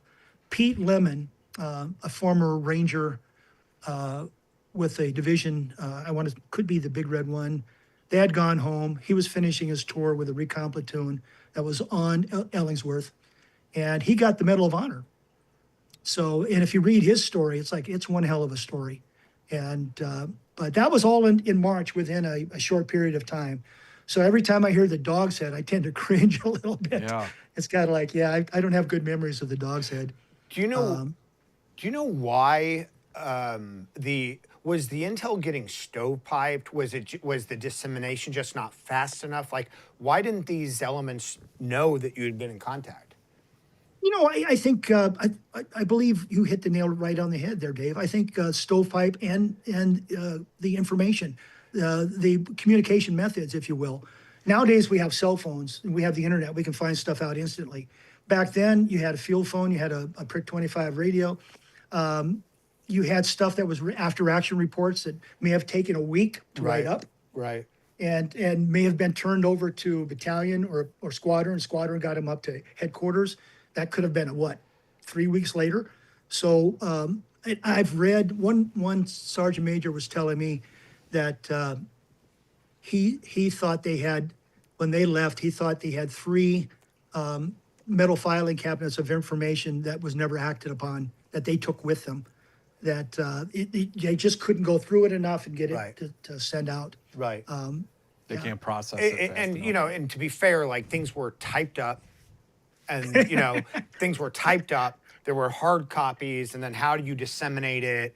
It's not. They didn't have SIPRNet or the internet, and I get it. It's just, especially if they were all in a certain area, it's just it's odd that they didn't sort of develop a sort of a hasty. Like a hasty kind flash of report, a flash report, to all elements in that area. Hey, this just happened. Be aware. Maybe I wasn't privy to it, or it just seemed to me that you would have had more barbed wire up on Fire Support Base Illingsworth if you knew that you had a battalion that was getting hit over here. But again, I don't know what the finer minds knew, and I don't know what the people knew. I just, my respect just goes out to the grunts, the pilots, and the people on the ground doing the job, because they may not have all the information, but guess what? They have to deal with it, and they have to deal with the situation. And I mean, we can look back and say, boy, if they had this, if they, after, armchair quarterbacking because I'm good at that. I can look back and see, boy, if I was only smarter, would have done this, and this B would have happened. But yeah, I think it was stovepiping, and I think it was communication at that level at that time. Now, you mentioned something that you said typed up. Does anybody really know what a typewriter is anymore? Yeah, no. Yeah. Yeah, I typed my first book on a typewriter with a 5-gallon bucket, a whiteout, and a paintbrush. So I mean, when these computers came around and the internet came around, I'm in hog heaven right now. If I want to research something, I go on Google and research it real quickly. Right. So, yeah, you don't have to turn around to your Encyclopedia Britannica or write letters to National Geographic exactly. back issues. Yeah. I have to, respect, give you a little props for you guys as well, because having watched a bunch of these prior to being on this thing, you guys have had some pretty intelligent people on, and to learn stuff. I've learned a lot just by listening to them, and I thought, oh my God, the things we don't know is amazing. Yeah. The newspaper, the news media, they may mean well, but they don't always get the information correctly. I think even your lowest GI will tell you what's going on in a firefight better than maybe some news guy who shows up for half an hour then leaves. And doesn't understand. How important to you guys? Because obviously, when you go through the infantry training, and then you show up, and then you do the LRRP the Ranger training for 3 weeks. How important were things like the battle drills, like knowing those, like knowing how to respond to a near ambush, so that you're not going down in the prone? Because if you went down the prone in a near, you're probably never getting back up, right? Yep, exactly. We would practice the Australian peel. Yeah. So you have your Ranger file as you're going, each person is facing out a different direction. Rear scout is facing backwards. And then a team leader, and this was in between missions. So a team leader would go contact left. So he would turn left, fire up, simulate firing up a 20-round magazine. Next person line turns that direction, fires up, and you follow him out. And you're literally making sure you got all your people, and you're sending hundreds and hundreds of rounds down where you're taking fire. And you got to be so good at that you drill and drill and drill and drill until it became second nature. We also did a lot of, just point and shoot firing. It's kind of like, it's not, you don't have time to get down behind your iron sights. Yeah. So it's like, okay. In fact, when I was going through AIT, we did a thing with a metal disc with BB guns. So they would toss them up in the air, and we thought it was really stupid at the beginning. And then at the end, we realized we could hit those metal discs with a BB gun. Yeah. And I've told some people about that training. They were saying, "Oh, bullshit! It never happened." And then I found an article about how they did it. I can't remember who the guy who used to do all that training, but you can still find his books on like eBay and stuff. The point shooting, because he used to work with. That was like Fairbairn or someone like that. I don't think it was Fair. It was a guy who was Was it Jeff Cooper, or was it one of those guys? Or? I think he worked with Daisy though, right? The BB gun company. It was definitely a Daisy. It was a Daisy a BB gun. And that really, believe it or not, that really helped. And the point and shoot. Yeah. You don't have the time and luxury to go down on the ground. When you're in a high site on a LRRP team, you're down on the ground. You're down behind something. You may be down only behind your rucksack. Yeah. Sometimes there's brush. And when you're facing a trail, if you go down behind a fallen log, a fallen tree, thinking that that trail could turn off to the left in the brush, and you don't even know you're being flanked. Right. So you may take the fire from a different direction. Yeah. And that was the trouble with the jungle, I think. Kregg, can we start talking about the operation that you describe in MIAA Rescue? Sure. I think that's like pretty unique, and a lot of people don't understand that, actually LRRPs did go across the border a few times. Well, and also that was during the Cambodian invasion. Right. Or the incursion, if you will. Right. And so Deverton Cochrane and I think it was Carl Laker, team leader, assistant team leader. They were leading a team up in that area in Cambodia. 5-man team. The team, I was told by one of the guys that they got their night halt position, and Dev didn't think it was safe enough. So he decided to move the team a little further. And I'll get to the area and describe it, and you'll understand why that he did what he did. And when he started moving the team, this was getting towards sunset for a night halt position, they were ambushed. So Cochran was shot, Laker was shot, Ron Andrus, the third guy was shot, Royce Clark, the fourth guy was shot. The fifth guy didn't make it into the kill zone yet. And I think Deverett and Cochran either had the emergency radio, the IRC-10, and Laker had the Prick 25, or it was the reverse. But both of those guys went down in the kill zone with both radios. So the two wounded guys are trying to crawl back, and they're still taking fire, still getting shot. That night, we get a call. Now the team is missing in action. You know, the radio relay station on Fire Sport Base David in Cambodia. Now David has been operating with ground attacks coming at him.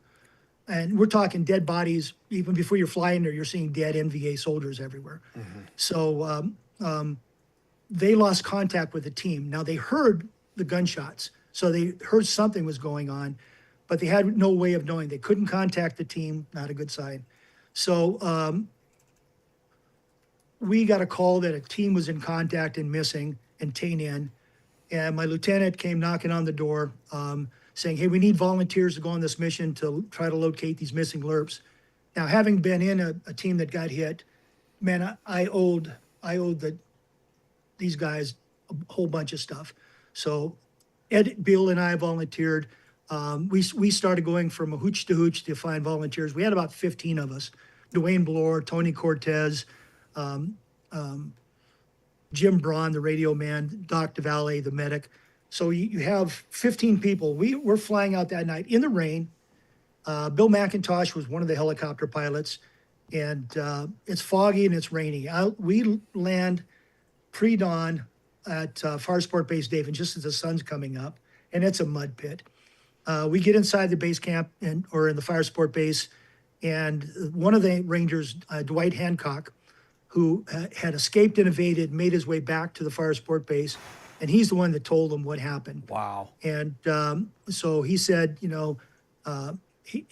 knew that two of the guys were out and hiding, but he couldn't say what happened to the team leader or the assistant team leader.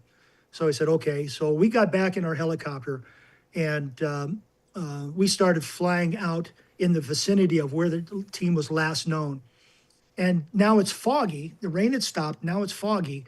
And you're going through clouds of fogs, and you come across these hills, rolling hills, that look like a golf course. And then down in the valleys are these stretches of jungle. So there's only so many places that they could have hid. So now it's a question of, okay, which stretch of jungle is it? So we're flying around, and we spot one guy with his hand up, and he's waving at us.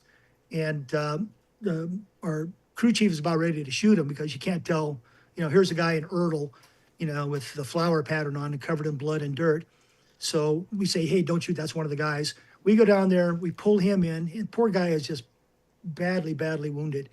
Doesn't have a weapon, and all he has is a knife. And we said, okay, where are the other guys? And he says, well, one of the guys was crawling off this other direction, a few hundred yards away. And we're looking for brush and everything. And so Ed and I, take a squad, and we locate the second guy. And we carry him back to the helicopter, and we get those two guys out of there. And we said, okay, where were you guys ambushed? And he says, down in the brush. So it's like, okay, which brush was this? So the platoon sets up on a high ground to a gun position because one of the wounded Rangers tells us that they're all around here, the NVA are around here. They were searching for these guys all night with lights. These guys, the wounded guys, were crawling and hiding. And luckily the rain had saved them in the fog because the NVA were searching for them with flashlights. So those guys get ferried out. Ed and I start going down this one draw. We move inside this tree area, and we find a badly shot up area. Ed finds a knife, and we assume there's no bodies though. We're finding blood, but there's no bodies, and there's just a knife. So How many people are still unaccounted for from the team at this point? Two. Two more. Two of Okay. the five. Yeah, two were badly wounded. The fifth guy isn't, and we can't locate the bodies anywhere. Now we hear the platoon in a firefight. So it was like Ed and I are about 100 yards and something away. So it was like, okay, let's make our way back up to the, we have to make our way back up to the draw. We get back up there, and our machine gunner, Dwayne Bloor, is covering us, and God bless him for that. Dwayne is going through some serious health issues right now, but a solid gunner. If you see that CBS News report, you'll see the guy down on one knee with the M60. That's Dwayne Bloor. One of the finest M60 gunners I've ever seen. Ed and I get back. We work the platoon. We try to tell the people what we found, but you can't. We got a firefight going on. So now we're taking fire from another line of jungle on a next hill over. And this is maybe, 100 yards. So, I mean, it's no big aim and shoot. Our gunships are firing it up. It goes quiet. We get a platoon from a QRF from David, Fire Support Base. David comes out. The lieutenant gets these guys online in the open to go across towards the tree line. They make it about halfway across, and they're shot up. And so they're trying to fall back. A couple of guys are wounded. Tony Cortez, guy who was next to me, guy who ended up retired as command sergeant major, by the way. Tony was a draftee, so how he retired as command sergeant major, that's a funny. I could tell you funny Tony stories, but Tony was just a brave guy. And Tony puts down his rifle and runs out there under fire, grabs the first guy. Wow. Comes back, zigzags, takes this wounded guy back, and this poor kid, this one kid, he looked like he got his jaw shot off. So he's out there just moaning, and it's god awful. And you realize you can't do anything because you're taking fire. Tony runs out again, grabs this guy, and brings him back. So now we're up and firing, to protect Tony. So we're in that firefight. We got the two guys out. Hancock had made it back. He's safe. We can't locate the other two. And now we're in a firefight. Firefight winds down. In theory, it winds down. Ranger Company comes in with some of their people, and they still can't locate them. To this day, Deverton Cochran and Carl Laker are both listed as missing in action, presumed dead. I've spoken to Royce Clark, one of the survivors. I got a nice letter from Ron Andrus. When I was writing the book, I was interviewing those guys with letters and phone calls. And those guys went through a dozen or so surgeries. They were that badly shot up and wounded. Yeah. So the two survivors, God bless them. Again, it comes back down to what Rangers do and what special operations are doing. When they're doing patrols and missions that other people aren't doing, they're paying a price. Every time you see a scroll, every time you see a tab, every time you see one of those berets you got back there, where's your beret? Is it up on a shelf? That's good. I look at that, it just, it broke my heart, by the way, when they gave everybody black berets. Oh, Shinseki. I couldn't believe, I was so Shinseki when he did that, Yeah. man, I tell you, because, that was such a wonderful thing to earn. When you earned it, you were, you felt like you deserved something and got it. Well, and that was his thing is like, the Rangers have, such a degree of professionalism and esprit de corps. Well, if we give the berets to the whole army, they'll feel that way too. It's like, that's not quite how it works. Yeah. That's not how it works. I think you see it with like the new Army PT test, the ACFT or whatever they call it, that they're trying to like hold the entire Army to like special ops physical training standards. Yeah. But as they quickly found out, Yeah. the entire Army is not going to raise to Right. that level. Yeah, well, when I was at the 50th anniversary of the Rangers at the second bat, boy, I'll tell you, America's in great shape with those guys. Those guys are fire breathers. Those guys can do anything. And I want to say something right now. I think for our LRRP and Ranger operations in Vietnam, we were very good in the jungle. We had years to perfect it and learn. We outdid the Viet Cong. We learned from their techniques. We've learned from Australians. We've learned from the special forces guys who were there. I mean, a lot of our cadre were special forces. So we got to be very good at what we did for that specific theater. And seeing the Rangers out there at the battalion, it's like, holy crap, doesn't matter. Rain, winter, snow, put them in the desert. These guys are fire breathers, you know, and you know, you guys were tasked with doing a lot more than we ever had to do. On a good day, I can spell Ranger, you know, and I think there's an N, one N, but now I can make my jokes and all that, and I love comedy, so I'm going to keep doing humor. By the way, I did cartoons for Army Times. Nice, really? Yeah. Remember all those little smart-assisms that they made us do push-ups for? Yeah. Army Times paid me $15 per cartoon. You know, you would be viral on social media now if social media doing those, you know, this is the military type cartoons, like if that was a thing when you were doing them, you'd be viral because a lot of people make their money doing that now. I'm not smart enough. My time has passed. I am 75. I look at the time that I have left. I've got a couple of projects I'm going to work on that aren't military related. One or two are, but they're different. I love Westerns. You know, Elmore Leonard, if you guys were big Justified fans, he started off with Westerns. And people forget that, you know, he wrote, some 310 to Yuma. Yeah. Valdez is coming. You know, he did some of the best Westerns ever. And I love a good Western. And I'm going back to doing some comedy and doing some other things. Tell us about, but I want to talk more about your writing career, but let's wind down your time in Vietnam first and tell us about how that kind of, your time in country came to a close and, you know, getting out of the Army. Yeah, my time in country came to a close. I mean, after that LRRP mission, I was pretty much done. The first sergeant gave me just to finish off whatever weeks you had left, is doing, you know, whatever I wanted to do. He would send me down. He was a great guy, by the way. He would send me down to Benoit to price cameras. And the first time he sent me down to Benoit had snack bars. They had go-go bars. They had, you know, a little bit of everything. So I went down there that morning. I priced cameras in the PX, and I came back that afternoon. And he says, "What the hell are you doing, Jorgenson?" I said, "Well, these are the prices in the camera." He goes, "I didn't really want you to price cameras." So he was giving me some free time off. I could go down there and So, and he since passed away, but a wonderful guy. And I stayed in touch with a lot of these guys after the war. I'm still involved with the hotel company with a lot of my buddies.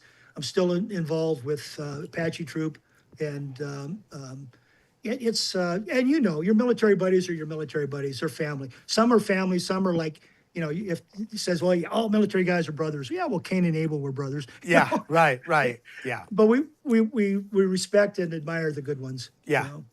And, you know, it's funny because we just had this conversation recently, or I just did with some people, is that, like, sometimes the guys who you would absolutely trust to do anything to, they would like run out in a hail of bullets to come grab you.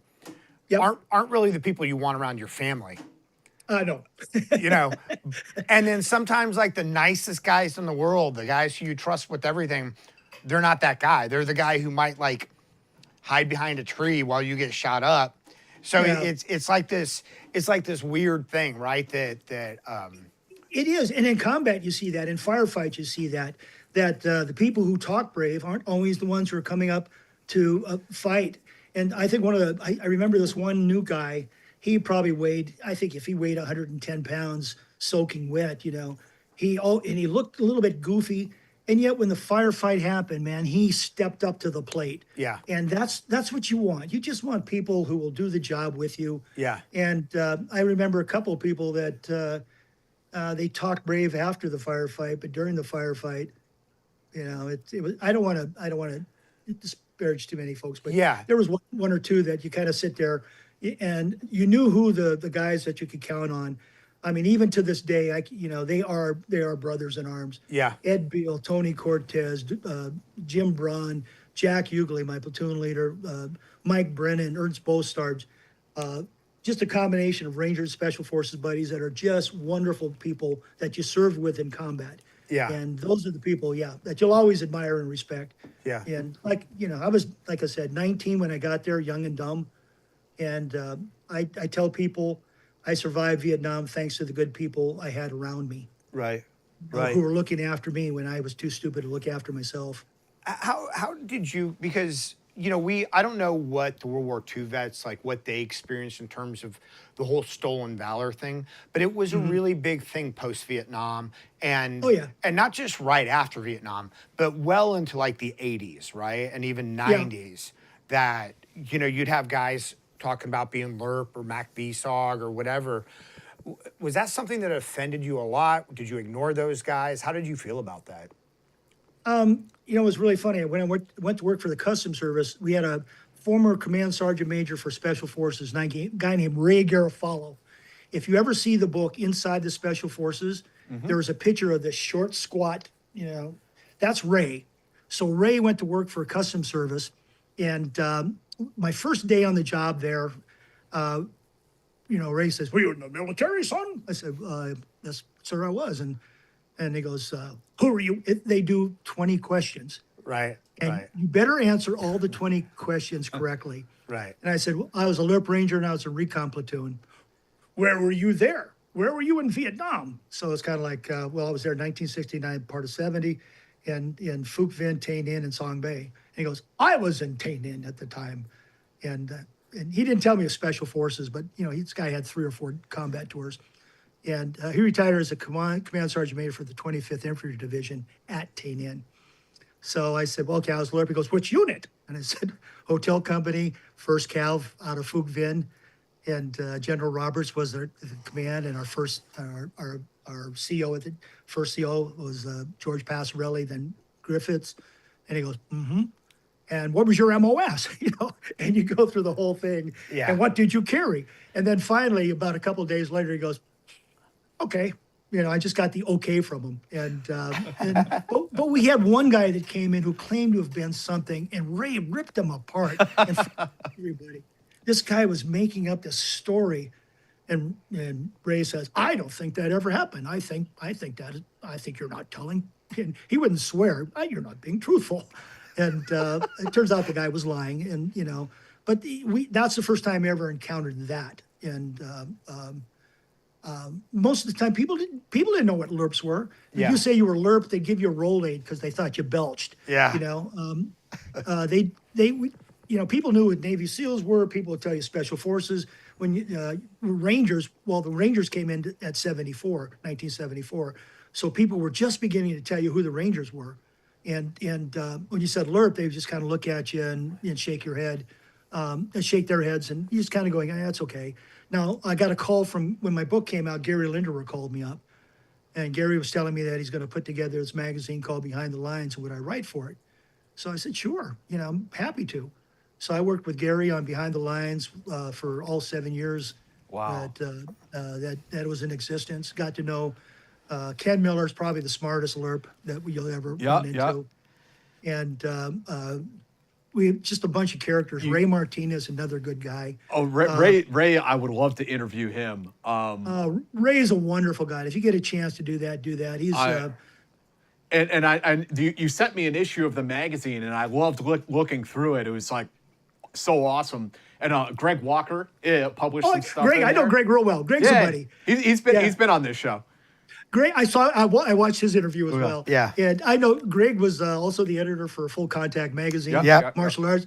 I wrote for the martial arts magazine for about 20 years, and I got to know Greg really well, and our military shared experiences.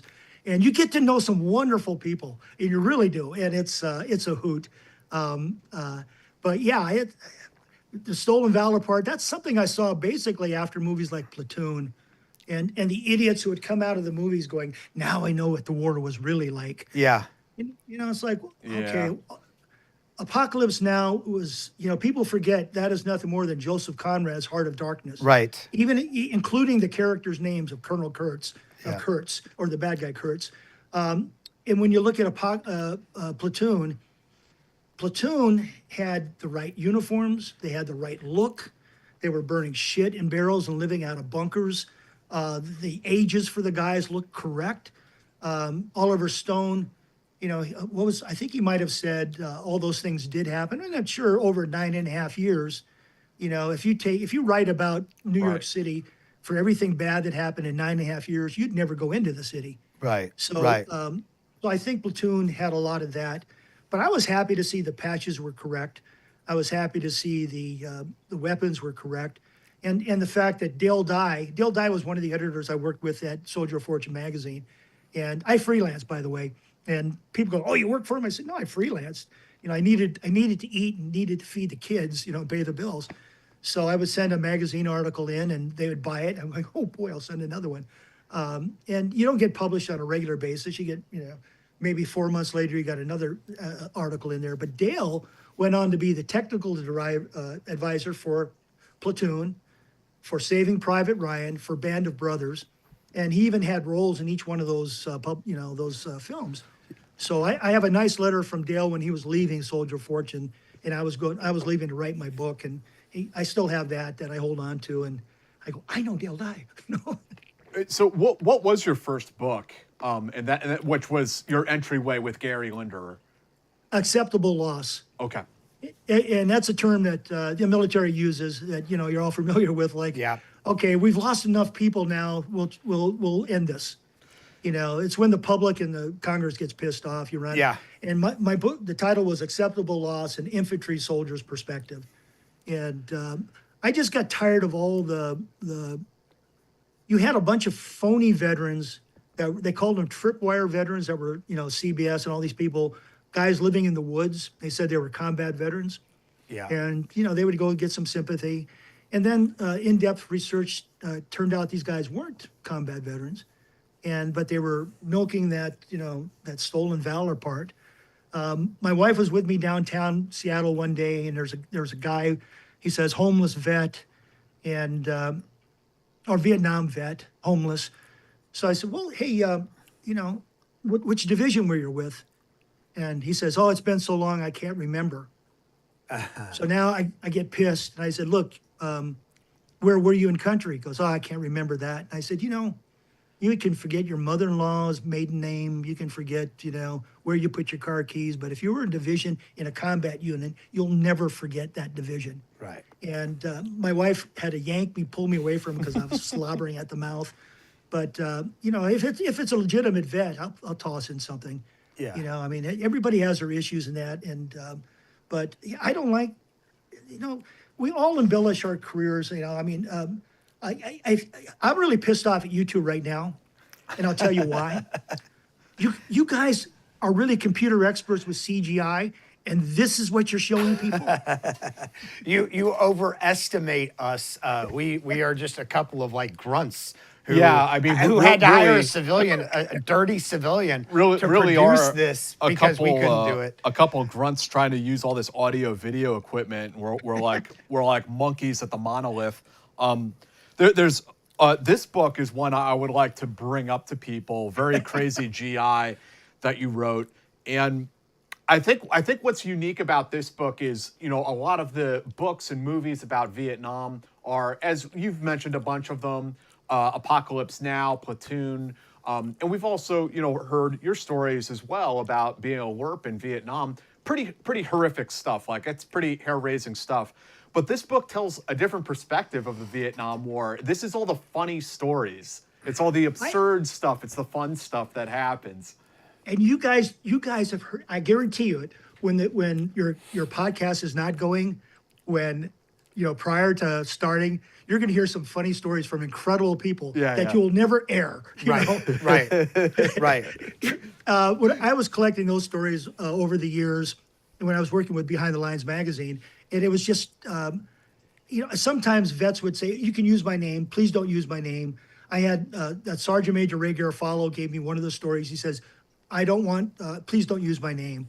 And I said, "Okay." And then when the book came out, he goes, "You can use my name now." He thought it was better, and I got a couple of the stories from a Marine Sergeant Major who was my canine instructor when I went through canine school. And he gave me 2 of the Marine stories, and just a wonderful guy. And then I started collecting these stories. Now, some of them I couldn't publish. Some of the stories I got. One pilot, there's a couple others I wanted to publish. The editors didn't want them.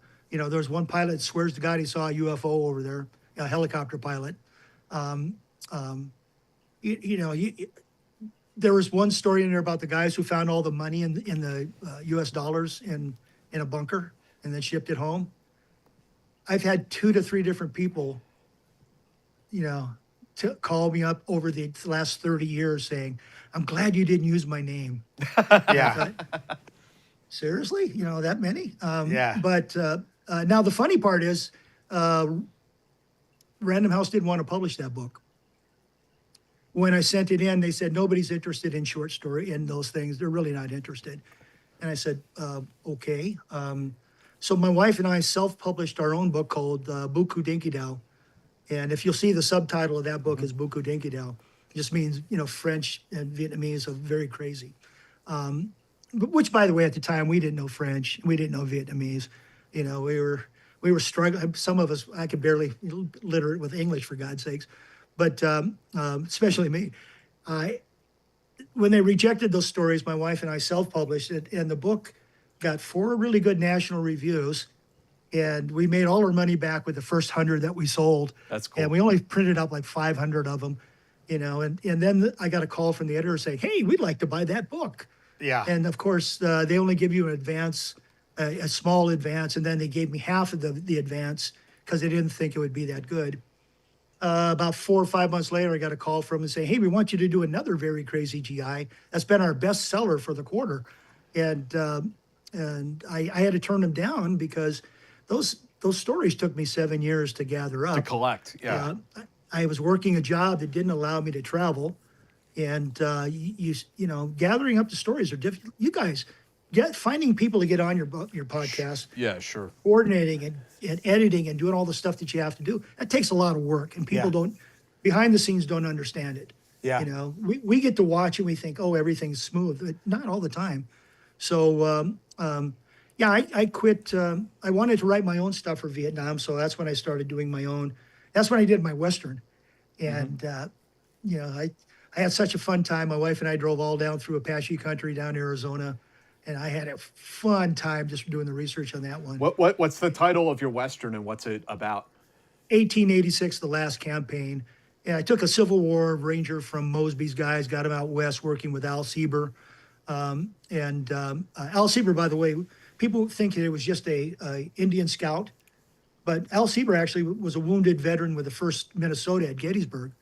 So he got seriously injured at Gettysburg before he went out to become a cowboy. So I did that one, and I submitted. I had to submit it to New York because they want turn down rights. They said, well, we're not interested in Western. I said, okay, that's one. And then I did Stalking the Dragon, which is the humor story, which is it's an absurd humor story about a journalist who gets forced to go on a special operations mission to capture Ho Chi Minh. And you said the inspiration for that story was like an actual stolen valor case that you're It like. was. Yeah. We're at a soldier. Gary would get a table at Las Vegas for the Special Forces Convention, and we had it for Behind the Lines magazine. So I had Ken Miller there, and you had maybe Ray Martinez, Doc Norton, who wrote a wonderful book on the Marines in Vietnam, Mike Walsh, who was a team leader for SEAL Team 2. I was on another side, maybe Larry, and a couple of these other guys. This is a group of people you don't want to bullshit. Well, you'd have idiots come up to you. One guy dressed as a French Foreign Legionnaire.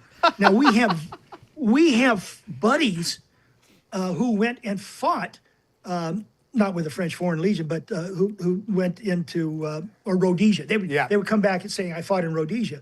Well, one of our guys actually did that, and he ended up with the South African Defense Force too after Vietnam and after Rhodesia fell. So, I mean, and if you can't pass the test of answering his questions, then he's going to call you out in bullshit.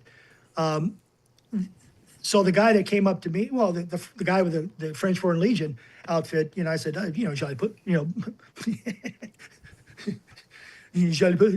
parle français, Pour français, and he couldn't speak French. And I thought, there's no way you're going to be in a French Foreign Legion without knowing something. Right. You know? Right. And then this young guy walks up to us, and he's got a half of, BDU on, or at that time it was the Ertl, or it could have been Tiger. Tiger, by the way, we had to buy those uniforms. We were issued Ertl. The Tigers. Yeah, the Tigers we had to buy. No And they shit. were cheaply made. So when you're out in the jungle with the tiger fatigues and you catch a branch, you may rip all the way up to your crotch. Oh, really? It's kinda- Yeah. So it's kind of like if you had a good set of tigers, a legitimate set, man, you held on to those. Yeah. Just like a good beret as well. We didn't always have the finest, Yeah. but but this kid came up to us at the convention. And he was telling, I was in Vietnam. I was in the Nam. It's like, okay, you hear that a lot. And it's like, all right. And of course, you're trying to be polite. Well, who are you with and when? I did special operations stuff. And it's like, oh, okay. He says, yeah, I was on the mission to capture or to kill Ho Chi Minh. Ho Chi Minh? Who? He said, Ho Chi Minh. I said, M-I-N-G? I said, yeah. I said, where'd you go to basic? What? Where'd you go to AIT? Where was your MOS? And he just started going back into the crowd and disappearing. And I thought, boy, that just kind of inspired to do that. One of the articles that actually got me inspired to do the book because I wanted to do something where a rural area guy gets pulled into something not for his own doing, but for another reason that is funnier than hell. Yeah. And he ends up going on to special operations. And I won't tell you what he does, but it's funny. It was so much fun writing that book. What's the title of that one? Stalking the Dragon. Stalking the Dragon. So, It won a 2010 Best Humor Award from Reader Views. Oh, that's great. I was, and my wife was back when we had the big square computers. I'd be sitting there typing at night. She'd be sitting down with the kids, and I'd be laughing. She'd go, "What's so funny?" I said, "Oh, this one." So that book turned out to be a joy. I like humor. I love military humor. Yeah. It's who we are. It's what we do, and communication. If we can communicate with people and get our points across, I don't think there's any book that I've written out there that I wouldn't rewrite. I look at it now as being, boy, maybe the next one will be better. Maybe the next one will be better, but it's a disease because it's who we are. It's like how do you feel from your first podcast, which I saw, by the way? How do you feel I'm from sorry. your I'm first? sorry about that. Yeah. We apologize deeply.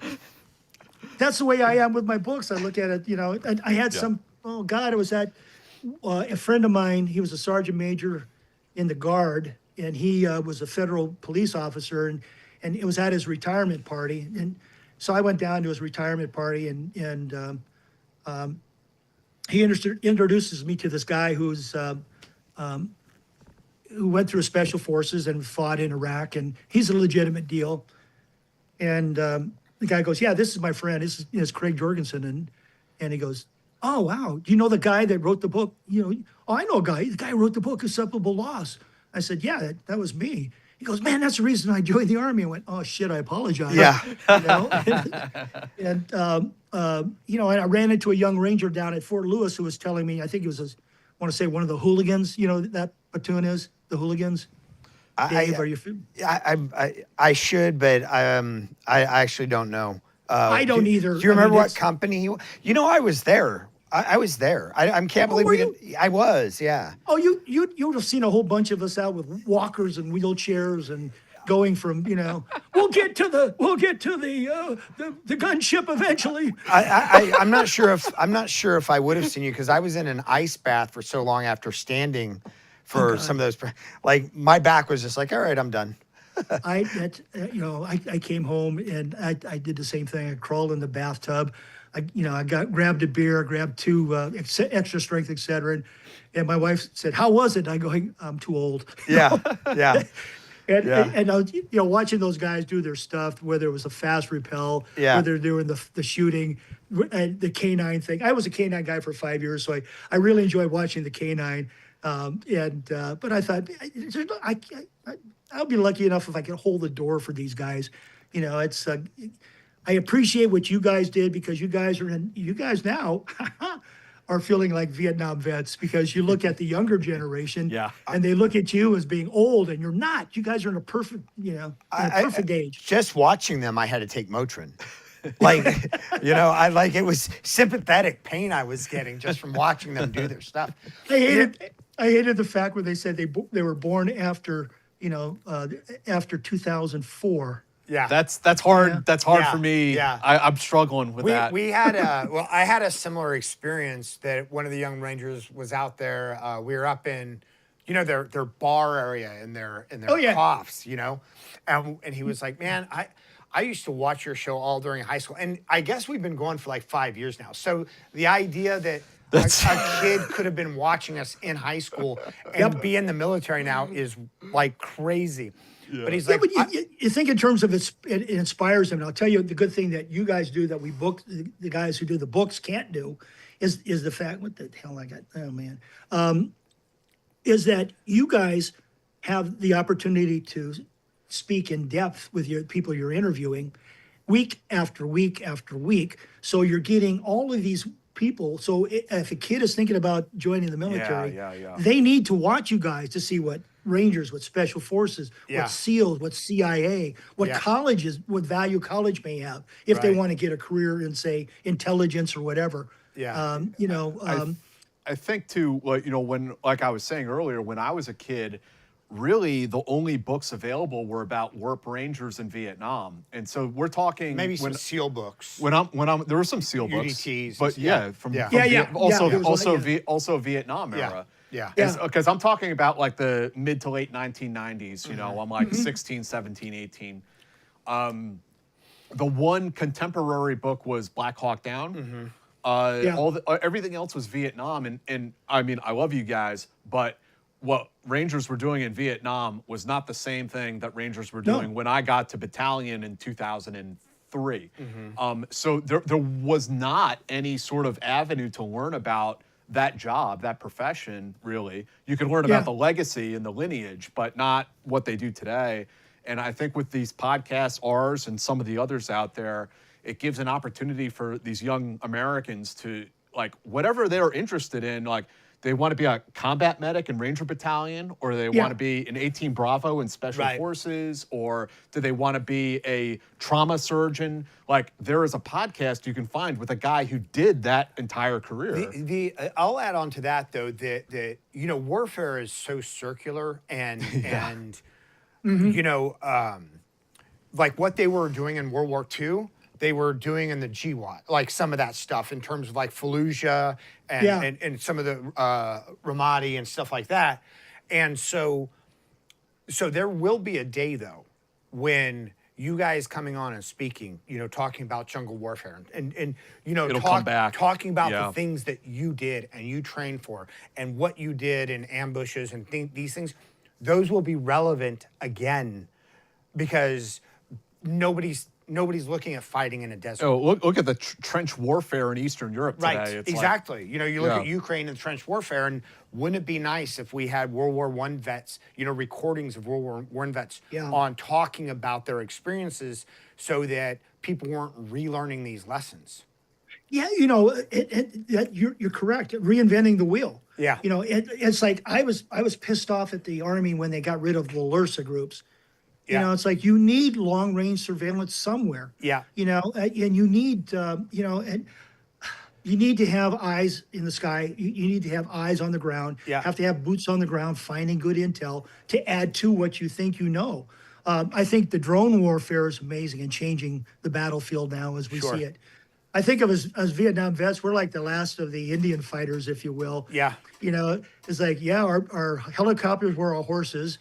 We went out looking for stuff, and we'd run into the Viet Cong or the NVA, and they were fighting with primitive, communications devices and stuff just like us. Yeah. So we were basically, we're fighting each other. We were good for the jungle, I think. The helicopters were the wonderful. I'm glad. I was real proud to be in the 1st Cav Division. We had helicopters. We seldom, if ever. I mean, I think Gary or Ken was telling me about one LRRP mission where they dropped them off on the back of a deuce and a half.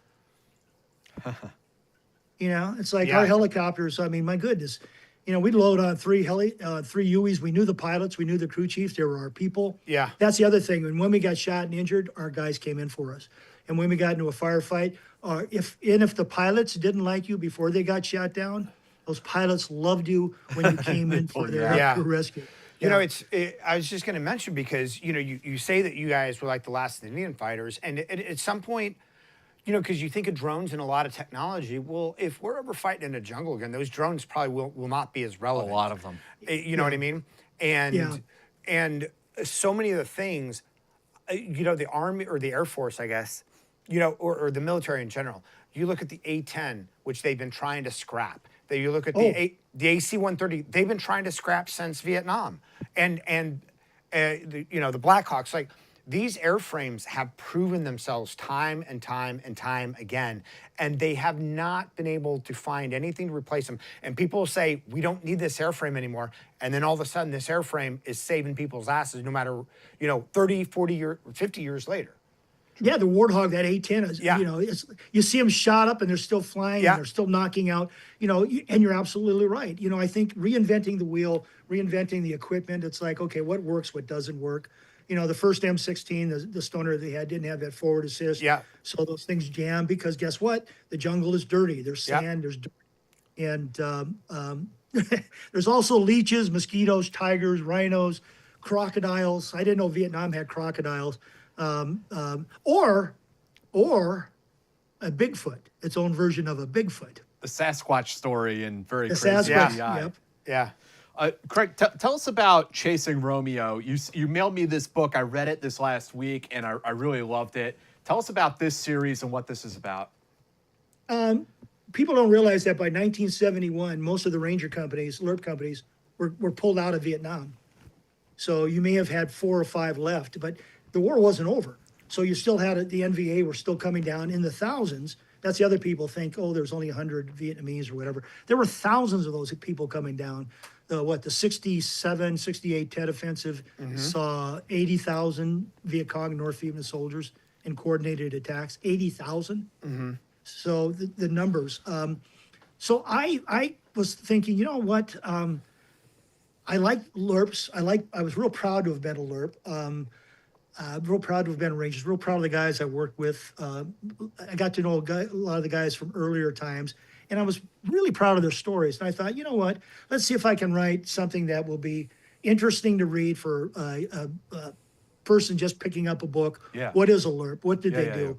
So, supposedly, I invented a company, our company, which is Romeo in the phonetic talk back then, and I attached them to MACV headquarters. Because not MACV SOG, but MACV headquarters. And then I loaned them out to a fictitious fire support base or Camp Mackey and to pull LRRP missions. And then I stuck a Special Forces company commander and first sergeant in there. And then I had some fun with it. And I thought, okay, what are the stories that you remember?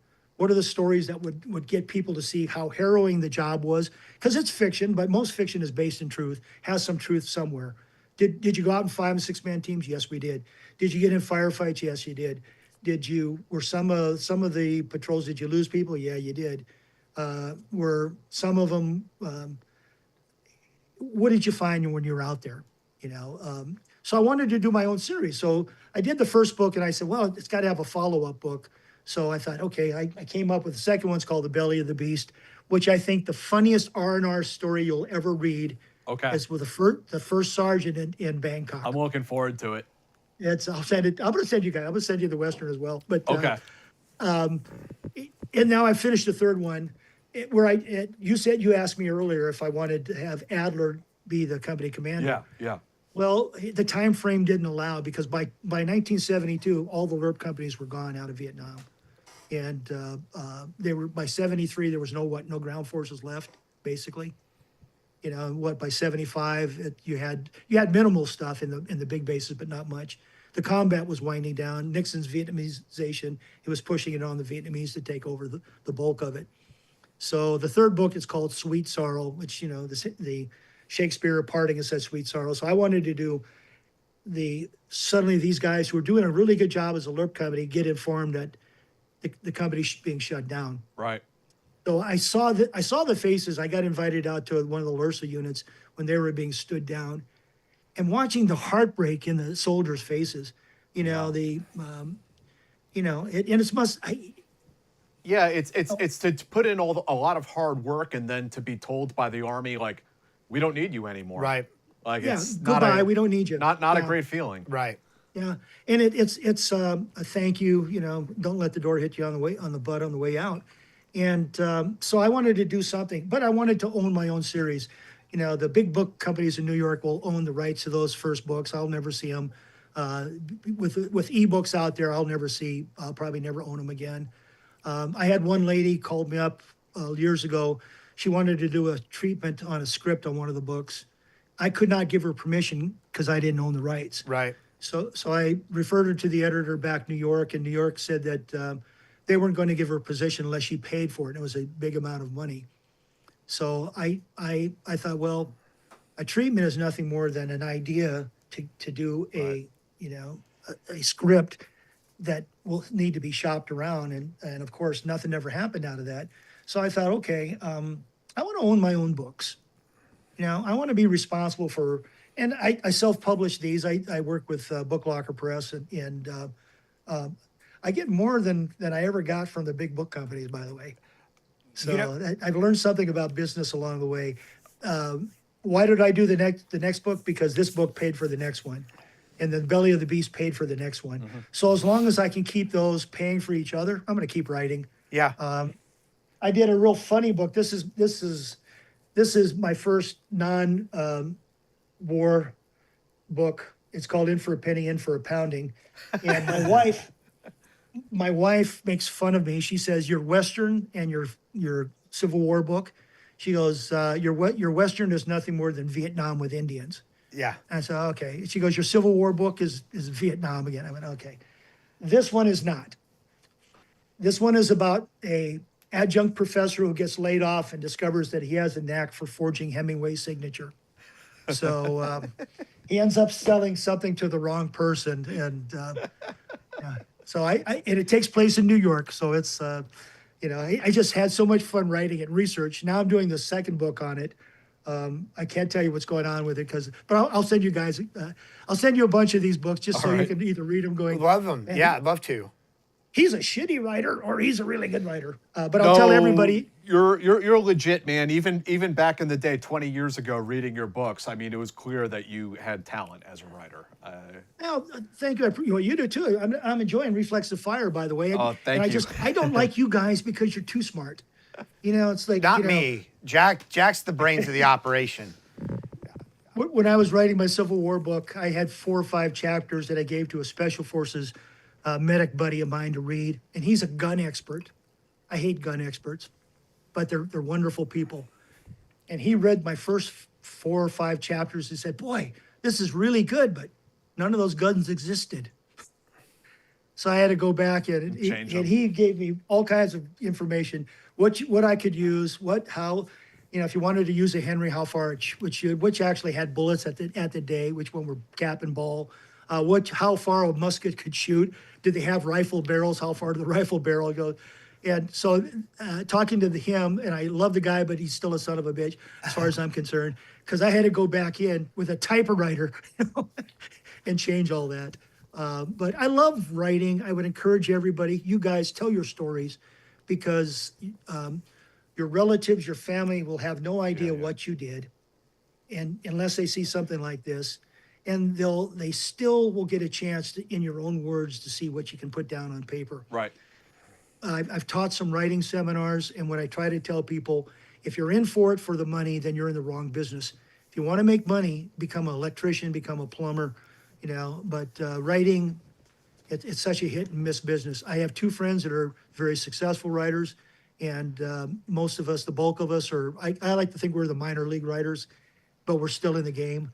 And you love the game, and you just love the game. Yeah. What I always try to tell veterans, because I think we were talking a little bit before the show, I mentioned that I get contacted by the children of a lot of Vietnam vets who want to know what their dad did. And so I really encourage veterans, like, if you don't want to write a book, you don't want to go on a podcast, totally get it, understand, but write like 10 or 20 pages about your experience for your kids and your grandkids and put it in a shoebox. I think if you talk to my kids, my oldest daughter will, you'll ask what division he was with. She goes, "Oh, the one with the horsey." So, but you look at it, he was a Ranger. It's like, and then when you have like I have a Ranger hat up here that one of my team, or Charlie Ochoa, one of the guys, Rangers, really good guy, gave me when he and his wife came up to visit. And if you wear the hat, people go, "You're a Ranger?" He said, "Yeah." "Well, what time does the park close?" Yeah, exactly. Yeah. Yeah, so it's like, yeah, okay. What you mentioned that you're working on a sequel to In for a Penny, In for a Pounding, Yep. is it? And there's a third in the Chasing Romeo series coming. Yeah, I'm finishing editing right now on that one. It should be out either late December or first part of January. Oh, cool. Okay, so that's And right it's- around the corner. I sent it out for some reviews because I wanted to see, non-veterans to see, do people like the storyline? Yeah. And I'm getting some really nice reviews on it. So it's and I think vets will like it because you're trying to be honest with it. It's like you have some good people, you got some lousy people. You've got some CIA people that are pretty good, you got some that, Yeah. and I try to do my best to throw humor in there because, and you guys know dang well that when it's miserable and you think that nothing's going to get better, you hear some of the funniest lines that come out. I think that this book absolutely, like somebody who doesn't know what LRRPs are or what LRRPs did or unfamiliar with this sort of Vietnam recon experience, like this is a book I would give them and recommend and be like, and this is something I would give to an 18-year-old kid for Christmas. Like, Oh, well, yeah. I appreciate that. There's, Burford's book on team leaders. You got November Rangers from Vietnam. Gary Linderer's book, Eyes of the Eagle, Eyes Behind So the Line, good. Phantom Warriors. Yeah. Ken Miller's book, Tiger the Lerp Dog. Oh, I love that novel so much. Yeah. I've got it. I have a Ken autographed one It's for me years ago. and it's so good.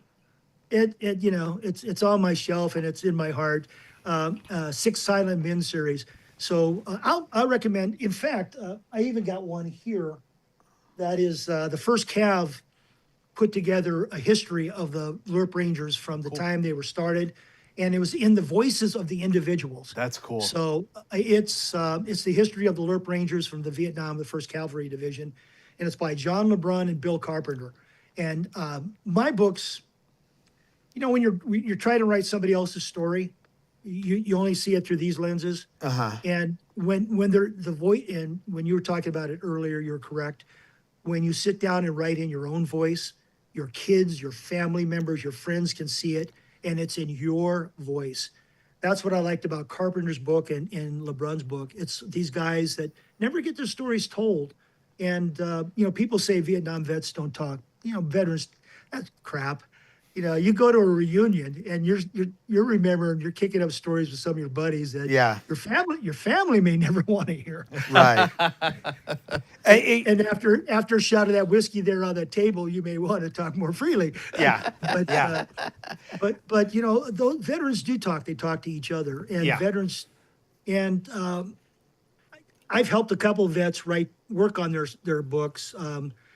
Jerry Boyle, a gunship pilot, wrote a book called Apache Sunrise. And Jerry called me up one day, and he called me Grunt all the time, and I call him Rotorhead. And he goes, "Hey, Grunt, I want you to write my book. I'll tell you it. You just write it." I go, "Jerry, that's not how it works." Yeah. And I'd say, I sent him a blank calendar, and I said, "Okay, every day I want you to write one page. And every day, put that calendar on your refrigerator or your bathroom mirror so you see it. Every day, you write one page. And then at the end of the year, you have 365 pages. You can get rid of 100, and you'll have enough for a book." And he goes, "Well, that's easy." And I said, "Yes, sir." Yeah, let's see. Yeah. I said, "Well, you know where you want to start and you know where you want to end. You arrived in Vietnam, you left Vietnam. Is that what you want to do?" He goes, "Yeah." I said, "Well, that's the alphabet. Now fill in the rest of the letters. Get yourself index cards of B all the way through Y and not Z, because Z is you're leaving. And start writing down notes." So he called me up about a week later. He goes, "I wrote 20 pages today, Grunt." And I said, "Hey, good for you." He goes, "I don't have to write anymore for a while." I said, "Jerry, that's great." He called me up, another week later. "I have to get 5 more pages." I said, "Good for you. You're way ahead schedule." Then about 2 weeks go by and nothing. He goes, I haven't written a damn word. You didn't tell me how hard this was. But the fact of the matter is, he got his book done. He got it published by Random House. Good for him. Yeah. It's called Apache Sunrise, and it's from a gunship pilot's point of view. Yeah. A lot of people don't get how much work it actually is I know. to write a book.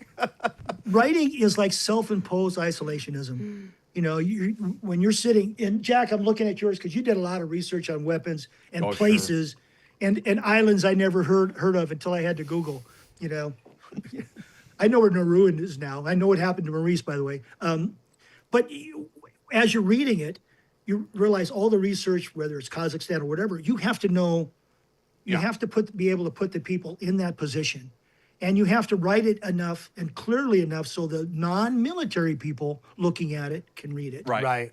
I did not probably do a great job of that on my first book. And we're all guilty of that. It's a learning experience. Do we have questions for Kregg? We do. So let me pull them up real quick. We have so this is going out live, Kregg. So we have like viewers who are going to have some questions for you here. Oh, I apologize to the viewers. But tell your viewers, remember it's Black Friday, so you guys had a discount on a guest, right? You're 20% off. First off, Wendy Lane, thank you very much for joining our YouTube Tier 1 operator. Blackhawks are on the way to pick you up. All right, Sully, thank you very much. I'll put questions on Patreon if I can to you. Of course, Sully. What do you think of Oliver Stone's film Platoon? Does it have a basis in reality? Yeah. Oliver Stone was with the 1st Cav LRRP company. You guys know that, right? Yeah, he was a NAM veteran. Yeah, he was And infantry. he was with the 1st Cav LRRPs Yeah. before he went to the 25th Infantry Division. Okay, interesting. I didn't know that. And did you know that we had 2 people in the platoon named Barnes and Elias in the unit? Oh no, really? Yeah. So I don't know if that was memory or whether he just had as a coincidence, but I walked out of the movie very angry and very upset because it showed murder, it showed rape, it showed fragging and all this other stuff that, granted, it did happen. If that happened to one unit, it never happened in the Ranger Company. It's like all of the terrible things compressed into a 2-hour film. Right. And it's also for Hollywood. You Right. have to remember Hollywood is going to do the sensational. You guys remember the movie Midnight Express? Yes. Yeah. Mm-hmm. Okay. And Oliver Stone wrote that. Yeah. And Oliver Stone, remember the ending where he takes the Turkish jailer and slams his head into the coat hack? Well, that's not how the book ended. The real guy didn't kill the guy in his jailer. He was on an island, he found a boat, and he rowed off the island. But Hollywood is going to do what Hollywood does. They want to sensationalize, they want to do it. And what I liked about Stone's book was the technical advice from Dale Dye. He made these guys, a bunch of Hollywood actors quit. They didn't want to be in the movie because it was too tough in the Philippines. Yeah. Stone and Dale Dye made him live out in the jungle. They cleared his place. They made him build bunkers. They had to live in the bunkers. They were eating sea rations. They were pulling guard duty. They were pulling patrols. They were burning shit. That had, and the dirt and the dust and the heat. The only thing I didn't like about it is the Viet Cong sneaking in at the night, like ninjas. Yeah. No, they did. Now, Viet Cong are like any other army in the world. When there were times we would watch them walk down a trail at night with flashlights and radios, and they're going through dark areas. Well, they can't see. They're not ninjas. They're like anybody else in the world. So, but Hollywood, being sensationalized, has to do what Hollywood does. The actors, every one of those actors went on to become big names. Johnny Depp remember him as a young interpreter? Willem Dafoe? Willem Dafoe, Berenger. Berenger, yep. One of my Francisco Quinn, Lawrence Fishburne.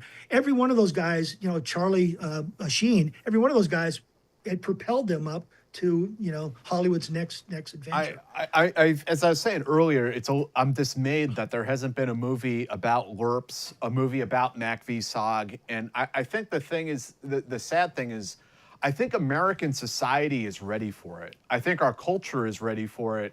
they're ready to see a movie about what their fathers and grandfathers did in Vietnam, but maybe the holdup is in Hollywood. Maybe Hollywood isn't ready for it. It's we're not well thought of. Vietnam vets aren't well thought of. I mean, I'll see some of the reviews for my books, and people will either hate you because you're a Vietnam vet, or they'll like you too much because you're a Vietnam Right. vet. If someone tells me they enjoy the book, I really like that part, the best part, because what I try to show is that it's humans, is that we're human beings caught up in it. We're young, 18, 19, 20-year-olds. You may have a mature 22-year-old who's your platoon leader. Salty. Yeah, 22, 25 tops, and he was an old man as a captain. But most of the people we served with were just well-meaning, great people, good people. Yeah. They didn't have to have the finest of educations to be some of the finest soldiers you will ever see, or the finest people. I had a black platoon sergeant in Germany that I think his highest he went to was 8th grade. That guy could strip apart a M113 or M114, knew everything about it. Multiple tours of service in Vietnam, and a great guy. Couldn't get promoted because he only had an 8th grade education, so he was a staff sergeant. But you look at that as like, why can't you honor that service? Yeah. Why can't you just appreciate the person? And there were so many myths, I think, about the Vietnam vets. Like we still, I mean, I remember in like the late 70s, probably like through the 80s, the idea of the Vietnam vet and their post-traumatic stress and, working a normal job and then all of a sudden having a flashback and losing control and, that they were a danger to everybody around them. Just these ideas, these mistaken things that were attached to, and now The veterans, through studies, they know that like if you have post-traumatic stress, you're a bigger threat to yourself than you are to anybody around you. That's right. And the stress that you experience in combat is not something that's turned off very easily. Right. When you hear a gun, when you hear a loud bang and it's an explosion, when you guys are in combat, damn well you're going to react to it. Right. And it's the same thing I think with us Vietnam vets, we were treated so poorly when we came back that it's a bitterness. Yeah. It took me a long time to get over the bitterness of it, and the Hollywood didn't help us with a lot of the movies. Right. And you kind of sit there and people, I think it's one of those things. I may be in a bit of a bubble, Kregg, because of what I do, but I feel like there's a lot more love for you guys today than there was. I know when you guys got back, it was not a very good homecoming. But I think you see like the meteoric rise really of all these people are watching interviews about MACV SOG guys and watching these interviews. Oh about man, those guys were tremendous, man. Yeah. Stryker, Myra Stryker, John, the guy, John's an amazing guy. But I mean, that these are getting so many views, that there's so much interest in it, I think says that there is a segment of contemporary American society that they're ready to hear your stories. What the interesting thing is, when I came out with Chasing Romeo, I have fans now in Poland, in Ireland, in England, and these guys are Vietnam reenactors. Yeah, really? Oh, that's wild. and Interesting. I've got invited to some Vietnam reenacting stuff, and you almost have a flashback because these guys are they're saying, you want to come out to our event, and they're living in bunkers and tents. Some of it is very convincing too when you see the pictures. Yeah. And they pay a lot of money for those uniforms and everything else to look like it. And now the funniest thing I saw was a barbecue thing that was made out of a 55-gallon drum barrel, and it had Agent Orange on the side of the barrel. That's wild.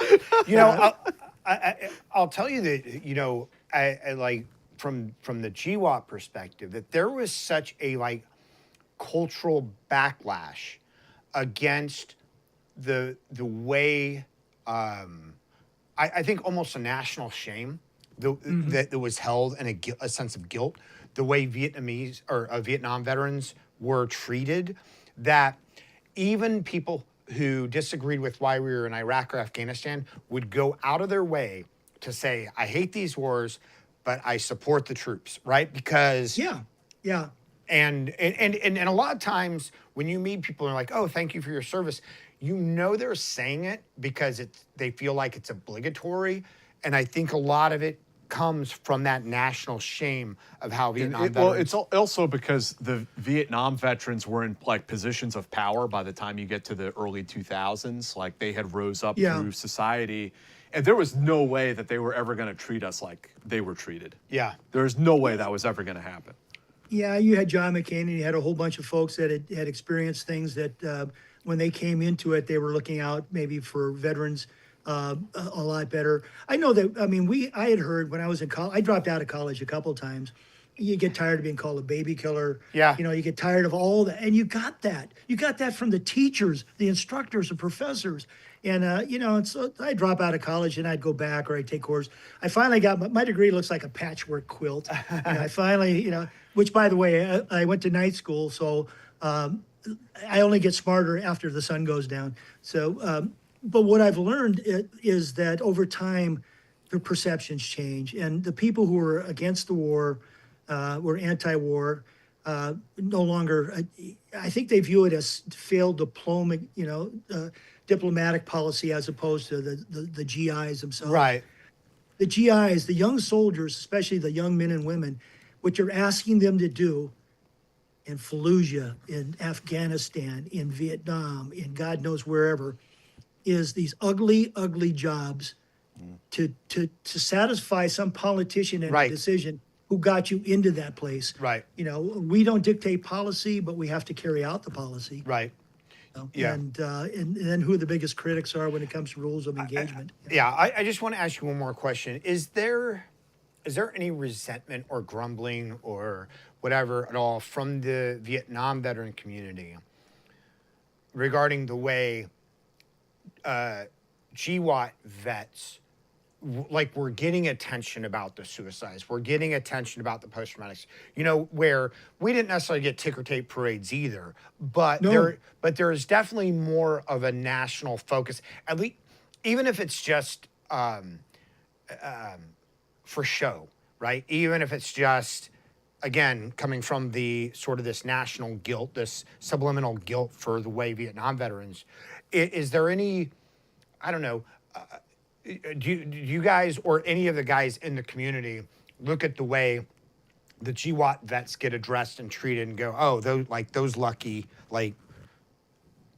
I heard it a little bit, but not much. I think most of my buddies, my immediate friends, we're proud of you guys. We're proud that they had yellow ribbons out there. We're proud of the fact that you were getting some recognition for the jobs you were doing, because there was a little bit of that bitterness of, you know, why didn't it happen to us? Well, Right. you know, you gotta, times moved on. And I think my oldest daughter has spent 20 years in the Air Force, and she was in those war zones. I was scared shitless for her, I'll be honest. Yeah, as a father, you know, you're worried about your kids in combat. But I knew that they were doing good jobs over there. I knew they were doing their best to help people. And as I said, soldiers have to carry out failed diplomacy. Whatever State Department and whatever the president tosses the people into, you have to deal with it. And they're not getting shot at. Their kids are not getting shot at. It's more often than not your neighbor's kids and somebody else. And, you know, you look at it right now, you don't have too many people joining the military. Right. I think everybody should join the military. You know, I learned how to make a bed, for God's sakes, you know. Yeah. Yeah. I pick up garbage once a week on the beach, so I learned from something about police call in the military. Yeah. Yeah, exactly. But, yeah. And that's one of the things that, like, the military gives you is if you see a piece of trash near a trash can on the street, you're likely to go pick it up. Like, you're going to police it up. Yeah, but it's the little things you don't even think of, or the, you know, the inspiration you got from some lieutenants or some captain that said, "Kid, you ought to go to college when you get out," or a first sergeant major saying, "Use your GI Bill. Make sure you use your GI Bill." Yeah. And I know a lot of vets that just don't. Yeah. You know, they won't go to the VA, and you know, we all have issues. I've had about 6 leg surgeries after I got shot, and Sure. it's over the years. Now, because I'm geezerly, It's like, okay, how can I make my life, how can I enjoy my time now that I have left? How can I, how can I keep writing? How can I do some good things with my family, for ourselves, to enjoy the time we have left? Yeah. And I would tell all veterans now, be nicer to yourself. Yeah. Don't kill yourself. Kill that negative thought. Yeah. Kill that negative thought. If you're having a tough time at one location, and with some people, maybe you need to change that location and get away from those dark feelings, because, late at night, we'll get them. We all get them. Late at night, we remember who was lost. We remember how they were lost. Yeah. And then when you see the cut and run things that they do, pulling out of Afghanistan or Iraq or whatever, you sit there going, did we really help anybody? Were we really there? And you did. Right. And the interesting thing about both Vietnam and Afghanistan in particular is it was the veterans, it was the people who had worked with, the Yards or the Nong or whomever, whomever else, and then the veterans who had worked with, the Afghan, soldiers. Yeah. That were like, we have people we need to get out, because and our government, our government, like, I don't know why any country or indigenous group ever trust our government, because we do not have a good history of taking care of the people who took care of us. That's an excellent point, Dave. I was talking with a few of the other veterans at the reunion. We were talking about that exact thing. Is that, how do you get people to trust you when you say, if you look at Afghanistan, when we left, all these wonderful people who really put their lives on the line to help us and to help their country become a free country, right? To help their women be able to go to school, be able right. to vote, and what do? We left them there. Yeah. And we know that they were getting executed. The veterans who have gone back in there, what is that Pineapple Express or whatever they call it? Yeah. God bless those guys. God bless them. Yeah, we had Scott Mann on the show. Yeah. Yeah. I haven't got to that one yet. I'm working my way through all You'll of them. get that. That's a lot. I'm cherry picking. It's over 900 hours. What else do we have for Kregg? Sully, thank you very much. What do you think of people who avoided the draft? And he said Muhammad Ali, but we had Trump, Biden, Clinton, it was a thing, right, during the draft. It was a thing. It was. I enlisted, because I came from a military family, and I just wanted to enlist. I wanted to be a Marine, couldn't be a Marine. And even after I joined, by the way, and I got down to I have to put this in here. When you get to your physical and you're in your underwear and you're going, and you're going through 100 guys at a time. We had the Marine guys going by, counting every other fifth guy, pulling him out of line, saying, "You're a Marine, you're a Marine." So the guy in front of me was number 5. He says, "You're a Marine." The guy goes, "I don't want to be a Marine." I said, "I do." And I said, "I'll go with you." And I started going with him. And then the Army guy came back. He goes, "You enlisted in the Army. You're not going anywhere." I laugh about it, but, it was the uniform. It had nothing to do with the Marines itself. It was that dress blue uniform. Yeah. My buddy, who was a Blackfoot Indian I went to high school with at Chief South High School, he came back after getting wounded at Quezon, and he had this beautiful dress blue uniform, and every girl in the school was just eyes focused on him. It's kind of like, I didn't want to be Marine. I wanted the girls to look at me. Mm-hmm. So let's be honest. But I think that was an interesting turn. But the military, it has its good points, and it's done a lot for us. And I think the draft at the time, I remember a lot of people in college when I came back from Vietnam, they were telling me, "Oh, you were too stupid to get out of going Vietnam." Mm-hmm. You heard that. And then I would look at those people and I'd say, I'd politely say, fuck off. And if I'm swearing, I apologize to people that I found out there. But it's not that. I came from a military family. My dad was very proud. He grew up in the Depression. They had nothing. And the Coast Guard gave him a job and gave him a career. And so I think every citizen should do service. If you don't want to be in uniform, go work in the Peace Corps. Right. But go work in something and do something to help buy your stake in being a citizen. Do you have any particular heartburn about people who dodged the draft when the draft was a thing? No. I have heartburns about the reasoning behind it. You heard a lot of the war was wrong, And that's why I dodged it. Did you really dodge it because you were wrong or because you didn't want to go? What was your reasoning behind it? Some people were scared; they didn't want to go, and I understand being scared. All of us were scared, but my respect is for the guys who went and put their hands up. By the way, some of the finest soldiers I ever met, draftees, and some of the guys who ended up with career military start off as draftees. So yeah, I mean, I believe the term Ken Miller used to describe the draft dodgers that suddenly started talking tough after the war was over. I think the term he used was bellicose pussies. yeah, I would have to say that's correct. It's I'm trying to be diplomatic, and if you don't want to fight, that's fine. But just be honest in your reasoning behind it. If you told me that you studied about Ho Chi Minh and the Vietnamese and how many wars they were in since, the last 2,000 years and why the French, the Japanese, blah, blah, blah. If you tell me something you knew of the history of the time and that was your reasoning for not going, then I can believe you. You had a crisis of conscience or something like that. I don't know anybody that committed war crimes over there. Right. We fought against, people will say, yeah, you committed a crime just by going there. But we fought against guys who were coming at us with machine guns, with bayonets. Right. When someone's coming out with shooting at you with a Dishka, when someone is coming at you with an RPD, when someone is firing an RPG-7, hitting you with mortars and 122 Katyusha rockets, or with you guys had more IEDs than we ever had. Yeah. But the booby traps. Yeah. I saw one booby trap when I was over there, and we were laughing. My Vietnamese scout and I were just laughing because they put a grenade in a can and they used a string, and they tried to hit the ankle length string with a piece of vine that was green at one time, and then it was a week later, so it was all died. brown. Yeah. Yeah. So you look at it, and he's laughing, and he says, it must be North Vietnamese city boy, So, but that's the only one I saw over there.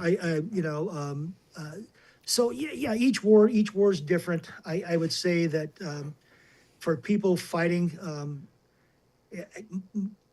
if you're fighting for a good cause, and that's the other thing, never vote for a politician who's going to send your kids to a war zone when they won't send their own. Right. And vote for the person who's actually going to try to do the best for the country, and not the one who's going to. I dislike all these politicians who end up millionaires while they're in office. Right. And then they try to cut veterans benefits afterwards. Yeah. It's serve your country, serve your family, serve yourselves as best you can. But come on, take some pride. You got that black beret hanging up on there. You knew damn well at one time, man, you were the stud. You knew damn well when you finished the Q course, you came from out of Camp McCall, man. You had that green beret. When they presented that to you, how did that feel? Yeah. Jack, how did that feel? You feel like you're on top of the world, right? Exactly. And you're wearing it. You're proud of that. You get that black beret, you're going, I'm a Ranger. Yeah. And it means something. Yeah. When General Roberts gave us our berets and our scrolls, Now, that's the other part I'll get to the Vietnam part that I disliked about the Army. After we left Vietnam, we couldn't wear our scrolls and we couldn't wear the black berets anymore. So that was a no-no. The Army did not recognize the Rangers until 1974. Mm-hmm. So that was one of those things. Well, and you're not really a Ranger. You were just a LRRP in Vietnam. Right. Okay. Right. And it took me a long time to get over that little bit of bitterness because I lost some good teammates and I served with some really good people. Right. And I'll proudly, every chance I get, I'm going to praise them as much as I can. Hell yeah. Well, and the thing is like big Army, like the Ranger Regiment would never say that. The Ranger Regiment would never say that you weren't Rangers, right? I mean, you're part of their legacy. Yes. It's the big Army that is all caught up in that kind of stuff. I almost had a tear in my eye out at the 50th anniversary because everybody was going out of their way to make us feel welcome in the second bat. Hotel company colors went to the second bat. So they recognize us being as Rangers. And it's like, Yeah. I never felt more welcome at a place in my life. It's like, oh my God, these guys are, it's like I told my wife, I said, maybe we did some good, Yeah. Sully, thank you very much. XAS, let me read this real quick. Okay.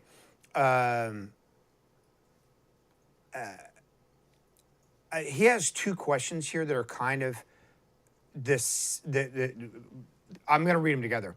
The first one is ex-SAS soldier Eddie Stone said on the show SAS Survival Secrets, if you can soldier in a jungle environment, you can basically soldier anywhere in any environment. And then do you agree, should the U.S. ensure troops do more jungle training to produce better soldiers? Because we shut down our jungle training program. They reopened it in Hawaii. Oh, they did? Yeah. Okay. Yeah, the 25th, I think the 25th over there reopened it. Okay, And yes, you should train for every environment because, and I don't know how you guys, I'm not laughing. I'm just sitting, I'm shaking my head. I don't know how you guys could train in the winter. Cold, it drives me nuts. Your desert environment, your whatever environment, you guys belong to that era where you actually could do it all. You guys fast rope, it didn't matter where you went, you're going in. We were good in the jungle. The modern army is interesting in the sense that, we're probably the only army that has a truly global mandate, and our soldiers have to be prepared to fight in the snow, to fight in the desert, to fight in the jungle, to fight in urban areas, right? I will. I have one more funny Vietnam thing about it because I want to say about Rangers. We captured 3 North Vietnamese soldiers, and we were flown into the border area, and there was a stack of rifles on top of this bunker. And one of our guys went over and snatched up all the rifles. And then our Vietnamese scout talked these 3 North Vietnamese soldiers to come out, and we took them prisoner. So as we was bringing them out, prisoner, you're giving them C rations because you're going to make them walk point out because, you don't want to trip a booby trap or anything else. So they don't want to trip it. And we got out there, we're waiting for the helicopters coming in. And of course you're tying them up and whatnot. And we had the interpreter. So Ed and I, we had our Ranger scrolls. We're going, so who are you guys really afraid of? You're afraid of the LRRP, the Rangers, Special Forces? And you're pointing to you, and you want them to nod. You want to get the enemy to say, yes, we were afraid of you. And through the interpreters, all 3 of them said, the Marines. And I said, would you ask him why? And he says, they said they're all crazy. So that's for all that's all for the Marine audience out there. I mean, there's parts in parts of Asia where people seriously believed that in order to become a Marine, you had to kill a member of your family. Like, there's all this propaganda that. No, that's only in Special Forces. Yeah. Dave and I don't do that. Exactly. I just want to say, though, that there is something about the jungle, right? So I think 2 big tests of people is one, water operations. Mm-hmm. Like it takes a lot out of you. Mm-hmm. And the other is jungle operations. Like jungle operations are physically and tactically some of the most challenging environments to work in. Yeah.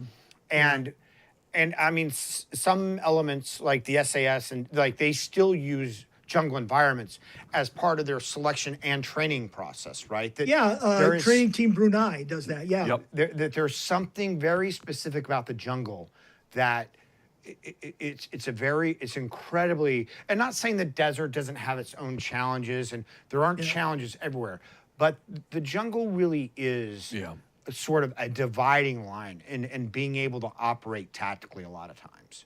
It's primordial. I mean, you get out there and everything there wants to eat you or kill you. Yeah. It's like fighting a war in a zoo without bars. With Vietnam, we were carrying a dead guy out one night. We had to go through a swamp. We're trying to evade this area that's going to get hit the next morning. The Air Force is going to bomb the crap out of it. So we're moving through this swamp and we're carrying this dead guy, dead GI with us. And we're getting to the sandbar where we're going to be picked up a little bit later. So the helicopters came in. And as the helicopters were coming in, the pilots were saying, okay, we're going to come in over on the other side. We'll be coming in from this direction to pick you up. And we're going to avoid the crocodiles. and we were going, what did he say? And that shocked the heck out of us because up until that time, I never knew there were crocodiles in the swamp in Vietnam. Yeah. And we're up to chest level carrying a Right. dead guy, you know, you know, you could hear tiger growls at night. You Yeah. had leeches. God help you if when you went through a stream, you have to check your armpit, your groin area, your back, because the leeches would attach to you. And Yeah. sometimes they become your warm little friends because the little skinny leeches, the more blood they take, the warmer they become. So it's like, okay, I'm using them as heat pads. The jungle is very hot in the daytime. And it's like walking, I always call it like going through a sauna with your uniform on. And then at night, it gets cold and wet. So and keep in mind, as LRRPs, we never slept, we never had a camp, we never had a fire. Right. So you're just laying out there and you're kind of shaking and cold in the morning. Yeah. So the jungle I grew up in Florida and Georgia, 11 years as a kid down there. I played in swamps. The swamps didn't scare me. Snakes didn't scare me. I should have been more frightened by the snakes. Yeah. But, you know, we had wild pigs in Georgia, feral hogs that would chase you. So, I mean, the woods didn't scare me as much as I said, acne, you know, when you're 20 years old. Yeah. When I got shot, it was horrible. I lost everything I had. And I lost Miss February from 1970, the fold-out Playboy, you know, magazine. You know, and at 19, I really thought women, you know, came and were folded in thirds and had staples. You know, Yeah. but you know, you don't have the jungle and living on fire support bases that are mud. You know, Yeah. it was. You guys came up with it was your generation that came up with the phrase "embrace the suck." Right. And that, you know, I think that is the most perfect phrase I've ever heard, because like World War I, I think soldiers everywhere, they're laying in mud, they're moving in mud, and then someone, you know, some major will fly in a helicopter going, "Why aren't your boots clean?" Yeah. Yeah. And you're living in mud. So the harsher conditions, I think we took some glee in it. Yeah. You know, You have to, right? Like it's your coping Yeah, mechanism. you guys take pride in it. Like you do the mission that other people can't. Oh, we hated the rimps. I mean, we hated the rimps down in the Yeah, rural yeah. areas Yeah. because we desperately wanted to be them. You know? Yeah. Yeah. You know, we wanted that job at the snack bar. Yeah. You know, and Yeah. Yeah. so yeah, I mean, there were times I was regretting my decision to go from To being an volunteer. image interpreter, yeah, to go into infantry. But you know what? I am so proud that I went infantry, and I'm so Hell proud I yeah. had a chance to be a LRRP, Yeah. and I'm so proud that I had a chance to serve with Apache Troop as well. Some of the finest people I ever met, good people, and you know, have our stories heard now, to have people saying they want to hear them. That's something as well. Because Oh, back yeah. in the day, nobody wanted to hear anything. Yeah. You know? DB Cooper, thank you very much to our as a tier 1 operator. Thanks for subscribing to the channel. M. Corbin, why is ice cream important for morale boosting? And you mentioned the steaks. Why is food, simple pleasures like ice cream or steak or whatever, why is that so important when you're out there like that? It is, we, as LRRP missions, we only had C rations or LRRP dry, dehydrated rations. And by the way, you didn't always have water. So sometimes you had to get your water out of a stream that was muddy. You threw your purification tablets in there. And when you're eating your food, and it tastes like a swimming pool. Yeah. You know, and so when you got back and someone was barbecuing, because we didn't have a mess hall. We only had mess tents, and they'd use grills. They would be out there, charcoal grills and cooking stuff. And you had some cooks that made some amazing things and little things that would just change your whole attitude. Yeah. You had beer at 5 cents a can. You know, back then we could drink. I wasn't 21. That's the other thing. I came back from Vietnam. I was a sergeant, Purple Hearts, a couple other medals and stuff, and still had shrapnel in me. And I couldn't get a beer in the airport. When in fact they treated me like an adult in Vietnam. Yeah. The army treated me better than the civilian world, but Yeah. at that time. But food, oh my goodness, when you got a cook who could make something, out of nothing, or you had a GI buddy who suddenly came in with spicy sauce and lemon pepper ingredients, and you're pouring them into your C rations, and And it's kind of like, well, hell, that's not bad. And then you realize later, the food was crap, but at the time it was wonderful. Right. Ice cream, an ice cream machine. But we didn't, if you had a generator, then you could have an ice cream machine. And the one time you would get ice cream, it was like, ooh, it's not Christmas, but it is. Yeah. Do we have any Patreon questions? That's all the ones on YouTube? Yeah. Well, Dee's looking that up. It's funny because I grew up watching the A-Team, and it was one of the things that made me like think about the military. But you talk about the guy who comes in with the spicy sauce, and Face, right, from the A-Team. There was always that guy everywhere. Like you didn't know how he was doing it, but he was always working these like back alley deals and would show up with stuff like, "How did you get this?" He's like, "Don't worry about it." I told you about that sergeant major that I was working with customs, and he was a command sergeant major at Tain Base Camp.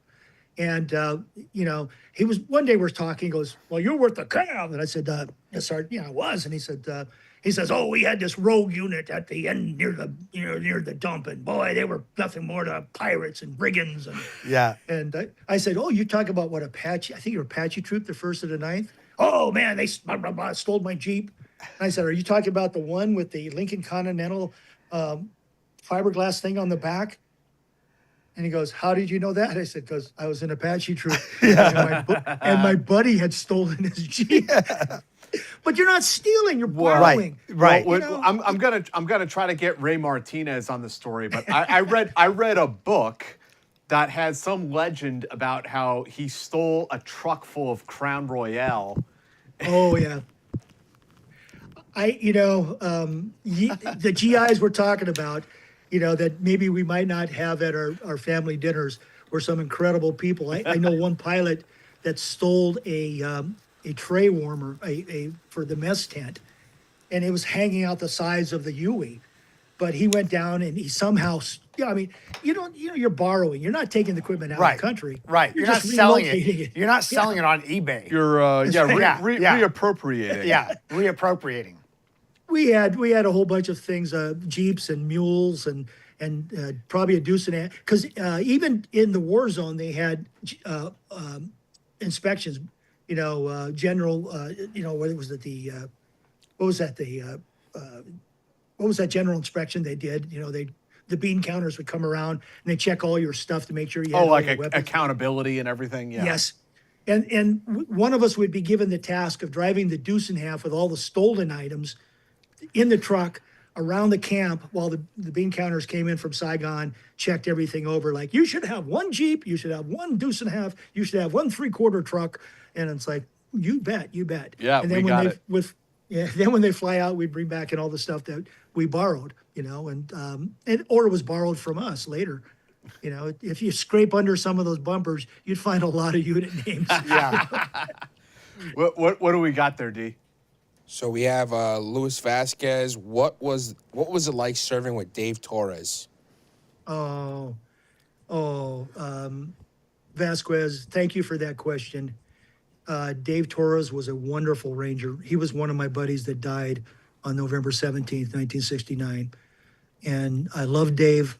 Dave was, you have to understand, when you have a teammate, your teammates, you get to know those guys really well. Dave was one of those just really good people. He and Julia Zaporozek were the ones that died on that day. And it's kind of heartbreaking. There's not a November 17th that doesn't go by where I say a little prayer to those guys. Dave probably saved our team at the moment. When one of the NVAs started walking in us, Dave actually shot him with the M14, and then he was shot. And it was a very tough time. So, Mr. Vasquez, thank you for that question. Dave Torres was a genuine American hero. Dave Torres was a wonderful Ranger, and Dave Torres should always be remembered and respected. Another one from Ishmael. Very Crazy GI was one of the first Vietnam books I've ever read. Thank you for writing it. Did the Cav LRRPs ever utilize novel weapons like the 101st LRRPs with the sawed-off M14s or shotguns? Or was there just a strong preference to the XM177s and M16s? He never underestimate the minds of a GI. We actually had a crew that took a minigun and attached it to a Jeep. And they put it on. You have to pull bunker duty at night, so a guard duty at night. You had 4 bunkers, or 4 or 5 that our unit was attached to, that you had to pull guard duty on at night. And they backed a Jeep up there. You put a 1,500 round can of ammo in it, and they hooked it up so that the gas pedal determined the rate of fire. And so every night they would give you a mad minute. So headquarters would say, it would go, okay, we want you can fire up, you're going to do a mad minute when this flare goes up. Someone would knock a flare, and all around the perimeter, people would open up with what they had. And these guys, they went through 1,500 rounds in about 10 seconds, and it was like, what the hell was that? GIs cutting off, M79s cutting off the shoulder stock to it to make it a pistol grip of a M79 grenade launcher. So it became like a giant shotgun shell, or a giant shotgun that you could fire flechette rounds in it. And in the jungle, that became a great little shotgun. GIs cutting off barrels. Yeah, they cut off barrels. And what happens when you cut off the barrels? Flames come out. And at night, and if you're in firefight at night, that directs all the enemy fire towards you. Barrels, M60s, if you didn't fire in controlled bursts, they would melt. They would turn orange. And in the dark jungles, you could tell an idiot that wasn't using controlled fire, controlled burst. And if that barrel went, hopefully you had a spare barrel that you were supposed to carry. But if that barrel went, you were down one M60 machine gun. Mm-hmm. All right, one more from Sully. Would you meet any former enemies in person? Would you travel back to Vietnam? I was just back in Vietnam 7 months ago. And I was going back. I had a beer with a bunch of guys, and I was trying to find the guy that shot me. I wanted to buy him a beer for being a shitty shot. And the Vietnamese are very welcoming and open to us now. They were been invaded by the Chinese for 2,000 years. Ho Chi Minh's famous statement when the French came back in after World War II, Ho Chi Minh said, when people are saying we don't want the French in, he said, it's better to eat French shit for another 200 years than Chinese shit for another 1,000. And so, I mean, even after the Vietnam War, 79, 80, the Vietnamese came across and attacked the Chinese came across and attacked the northern provinces. So, I had a good time there. I spoke with a lot of young Vietnamese. They were coming up to take my picture because I'm the only guy in Vietnam who has white hair. Everybody else dyes their black. They're very welcoming. They're very hardworking people. I went up to the Nui Ba Dinh Mountain, the Black Virgin Mountain, where I spent a couple nights there at one time, and right now it's an amusement park. It's a Buddhist temple. You go into this giant parking lot. You buy a ticket. It takes you to an escalator. You go up to a funicular, a cable car that takes you to the top of the mountain to the snack bar up top. And there's gift stores, and there's 5 stories of different temples and everything. Beautiful garden. I had one guy ask me, he said, have you been on the mountain before? I said, yeah, but the gift shop was closed. I like Vietnam, other than the heat. The heat is still the same. Very, very hot. The Vietnamese people were very welcoming. They're very warm. They look at our war as being a blip on the map. They have a lot of war museums because that's how they make some money. You pay to go in the war museums, but that's what I didn't see. Larry Chambers said that. He said that Vietnam veterans are very much welcome there nowadays. Yeah, I had some great talks with the local Vietnamese, and if you take a look, I mean, what they have. I mean, when you go there, you're going to find Starbucks, you're going to find Amazon Fresh, you're going to find pizza shops, kids in jeans, kids listening to music, kids singing rap, for God's sakes. You're going to run into everything. So our culture, what people hated about the war, they didn't necessarily hate about the culture that was there. Do, That, do you know, the French left them with great pastries, by the way. do when you look back on it, I mean, do you kind of admire the Vietnamese and their struggle for independence, and that they fought the Japanese and the French and they fought us? They stood up to the strongest military in the world. I mean, it seems like they really wanted to be their own country. I read a good book. What was it? Operation Copperhead or something about, was it Aaron Banks and those guys with the OSS? They worked with Ho Chi Minh in World War II fighting against the Japanese. I think so. And one of the OSS guys says that Ho Chi Minh had a picture of Abraham Lincoln on his wall, and that the North Vietnamese Declaration of Independence is basically a copy of ours. And we did not work with him because he was a socialist and a communist. Yeah, we went with the other folks. You know, the South Vietnamese. Kennedy was a Catholic. He had the Archbishop or a bishop in Saigon was Catholic. The Diem brothers were Catholic. So that had something maybe perhaps to do with us being there. I don't know. I don't know enough of their history. All I do know is from the history that I've read and what I've studied and the Vietnamese I spoke with is that they treat us well. They're nice people. They were fighting for the independence of their country. And they have it now, and they seem to be making the most and best with it. They're also good trading partners, by the way. We do a lot of trade with Vietnam now. Yeah. Do I agree with all their politics? No. Do I agree with our politics? Heck no. I'm an independent, you know. But, you know, but there were two sides in Vietnam. Were the South Vietnamese, in your opinion, also fighting for the independence of their country from communism? Yeah, I believe there's many sides. I mean, you talked about the Nung Chinese, the Montagnards. Yeah. The Montagnards are the Daga, what the French call the Montagnards, but the indigenous people, they were looked down sometimes as being second-class citizens in their own country. The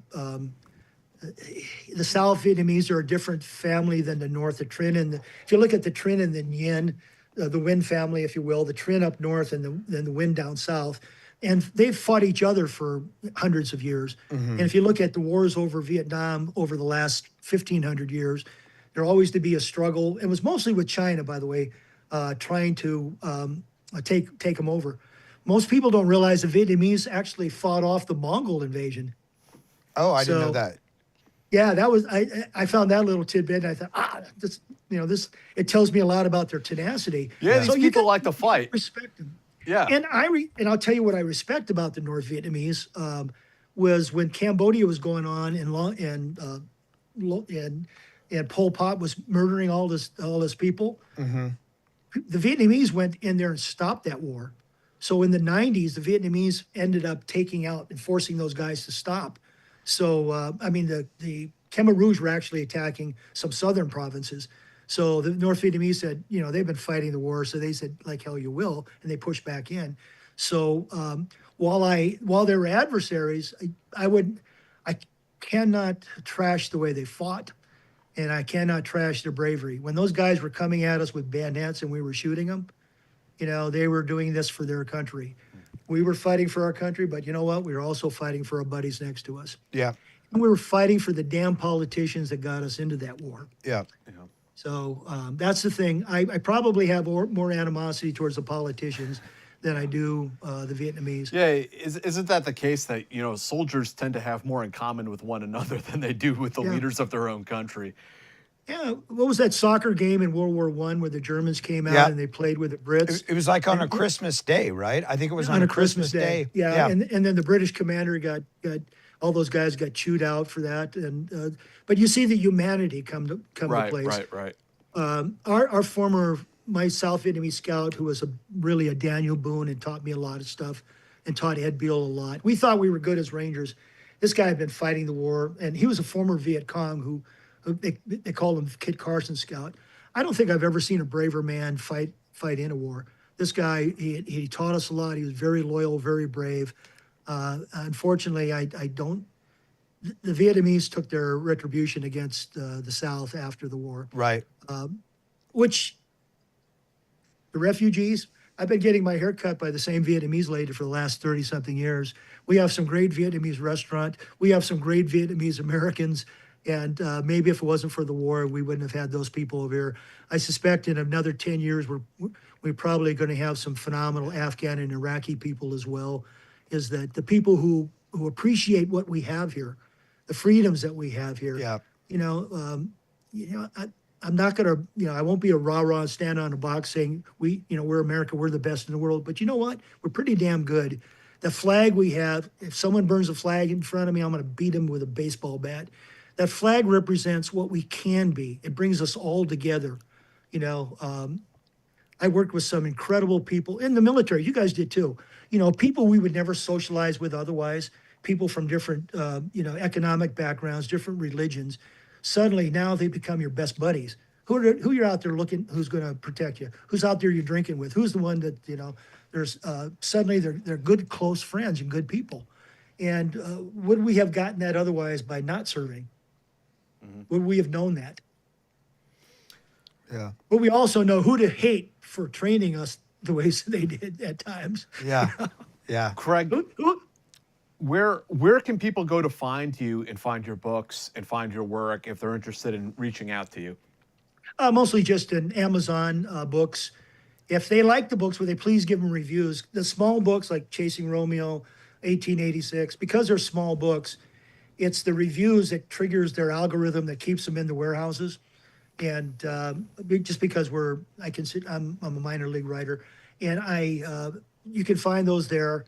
I'm on Facebook, picking up trash once a week on the beaches of Puget Sound. I belong to a couple. I taught tactical tracking. I worked for the Tactical Tracking Operations School for 20 plus years. And we probably taught our last search and rescue class last year or so. But,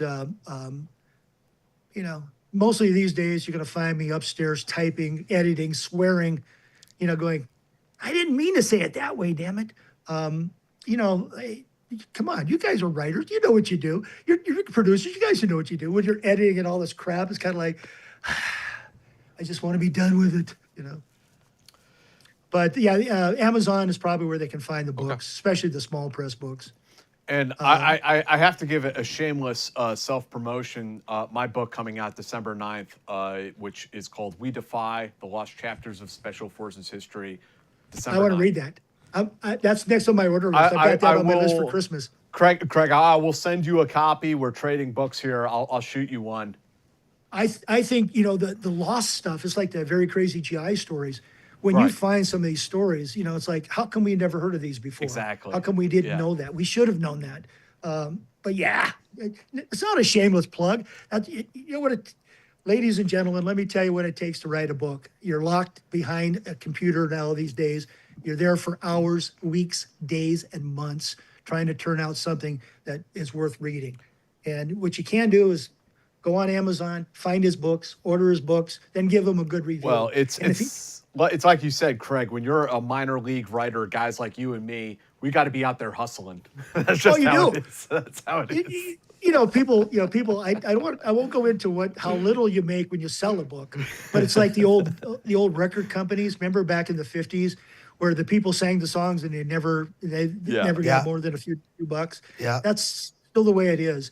With the small books, we actually can make a little bit of money. The IRS recognizes us as being professional writers, so that helps. And I want to keep writing the sequels and have some fun with it. Yeah, I want Dave to read my Civil War novel, going, I like this book. This other book was shoot it over, and I'll give it to Dave. Yeah, for sure. Next, coming up on Monday, we're going to be back in the studio with a former Gurkha. Oh, wow. Yeah, excited to have him on the show. 5 p.m. I've been to the Gurkha Museum in Nepal. It's pretty cool. It's like 5 stories. It's that unit has a amazing history. Can I add something? Yeah, please. We had the British Jungle Warfare School come over for 2 of our tracking events, and they brought a whole bunch of Gurkhas. Oh yeah. Those little guys have no quit in them at all. Yeah, they're no joke. No, we had it in the high desert, and they came over and they said, I say, where are the trees? They were wonderful, wonderful people. And I got my I've got my Gurkha. I have actually kukri at Yeah, that I received. I have one here in the office that I bought when I was in Kathmandu. Yeah, You were actually in Kathmandu? Holy crap! yeah. There are stories about Gurkhas like decapitating Pashtuns in Afghanistan in like the 1800s. Like, Yeah. I read a history of the unit years ago. It's like, holy shit, it's crazy.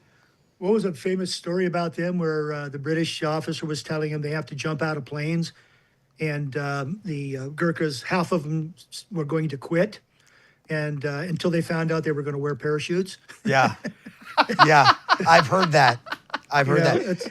whether that's true or not, that really talks about to their bravery, and the British Army are very lucky to have that regiment. Yeah. Yeah, they Yeah. are. Kregg, any final thoughts? Anything that we failed to cover in this interview? No, you guys actually. I'm sorry with all the humor and smartassisms that I gave, but No, I love it. I get through life now on humor. If I don't Yeah. look back and laugh at something, then I prefer to laugh as opposed to crying. And I prefer to write the books down and let the stories, let the people read them to get to maybe see a humanistic side to what it's like to be in service in a uniform. Yeah. We weren't Sergeant Rockford, we weren't Rambos, we weren't the guys from Platoon. We were just we were a combination of a little bit of everything, and some good things and some bad things. A lot of crap happened in Vietnam that was evil, and even at My Lai, people Yeah. forget the name of Hugh Thompson, and Hugh Thompson should always be remembered. Hugh Thompson and his three-man crew were actually landed at the far end of My Lai 4 as Cali and his people were killing people. He was rescuing the villagers. He told his machine gunner to keep his gun on the GIs, and that if they were going to keep coming forward, he was going to shoot them. So he actually pulled people out from My Lai and was saving people. So when you hear about GIs, always doing something evil. And I think there was one kid, James Joseph Dursey, I think he was a PFC, and he was given an order to shoot these people in these women and children in a trench, and he refused, and he was just crying. He said he wouldn't do it. I have more respect for that kid than I do for Yeah. Lieutenant Cali or any of them. Yeah. I will take that kind of bravery and that type of courage, and like Hugh Thompson. And Hugh Thompson, I think, got a soldier's medal for that.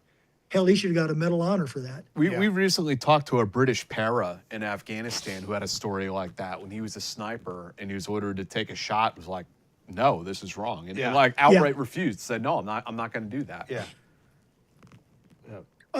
We would do it. We did an operation at this. We were pulling a patrol outside of a special forces camp, and most of their indigenous people would come out. You had a little kid come out with an M16. He must have been 12 years old, smoking a cigarette, and a lot of these kids, and they were ragbags. They had nothing. These kids had nothing, and they're trying to protect their village because this, everybody and their brother wants to get it. South Vietnamese didn't like him. I think they referred to him as Moi, which is savage. The North Vietnamese didn't quite like him either because they weren't Vietnamese. Was it the Kit? Totally different existence of people. They were more of the lines of Malaysians, if you will. But guys in my squad dug out all their sea rations, and they were giving them to these kids and his families because they had nothing. So I saw GIs giving away all of their food that they had to these Vietnamese who had nothing. And, that's the type of GIs I remember. Yeah. So that's, and God bless that British soldier for saying, no, I'm not Yeah. going to do that. Yeah. We have to stand up. Sometimes we have to stand up and find our conscience and say, Yeah. no, we won't do that. Yeah. Maybe I'm naive. I'm sure I was naive when I got to Vietnam because I knew we were going to win. But Yeah. and getting shot a couple times taught me that maybe I need to slow down a bit. But I would not change those days for anything. I am glad I did it. I'm glad I served with the people. Mr. Vasquez was talking about David Torres. As I said, one of the bravest Rangers I've ever met, and nothing but respect for him. And same thing. And you guys know it. You guys know who you respect. You also guys know who it's like, who you're not going to have a drink with. Yeah. Yeah. Yeah. If I ever get out to New York, I'll buy you guys a drink. Oh, no. If you get out to New York, you drink for free all Yeah, night. for real. Guys, go check out Kregg Jorgenson on Amazon. Chasing Romeo, awesome novel. There's a link down in the description. And he's written many other books about Vietnam and a few that are not about Vietnam that I hope you guys will go and check out. Kregg, thanks so much for this interview, man. This has been awesome. Super. I have to thank you guys very much, not just for the interview, but for your service as well. People don't realize what it takes to get that black beret. People don't realize what it takes to get that green beret. People also don't realize what it takes to do a podcast and to do it and keep doing it and keep doing it. You've got some of the finest minds that I've ever seen from the military, from CIA, from intelligence groups, from a little bit of everybody. And I'm fascinated, not all of them, some of them are going, holy hell, this guy's crazy. But a lot of them, you look at it going, there were some very fine people doing some fine things. Yes. Yeah. And those are the ones we have to applaud. Yeah. And I, as I said, it's better than a college course because you'll learn a lot. Watch it an episode or two, and you'll learn some things you thought you knew, and now you know better. You know. Yeah. That's for sure. That's why I still enjoy doing this all these years later, that you're like learning something new all the time. And we're blessed, you know, that people like you and others, you know, will deign to come on here and tell your stories. Can you hold on for a minute? I got to go get my wife from upstairs, just so you can tell her that that you're blessed. You know? Yeah. She won't believe that. D, clip that and we'll send it to him. Yeah. So Kregg, thank you. And we will see all of you guys on Monday. We'll be back then. And I hope everyone had a great Thanksgiving weekend. That's about it. Yeah. Thank you as well. And as I said, thank you very much. I appreciate the opportunity to be on the podcast. Now Now go find a better guest. Go check out his books on Amazon, and we'll see all of you guys.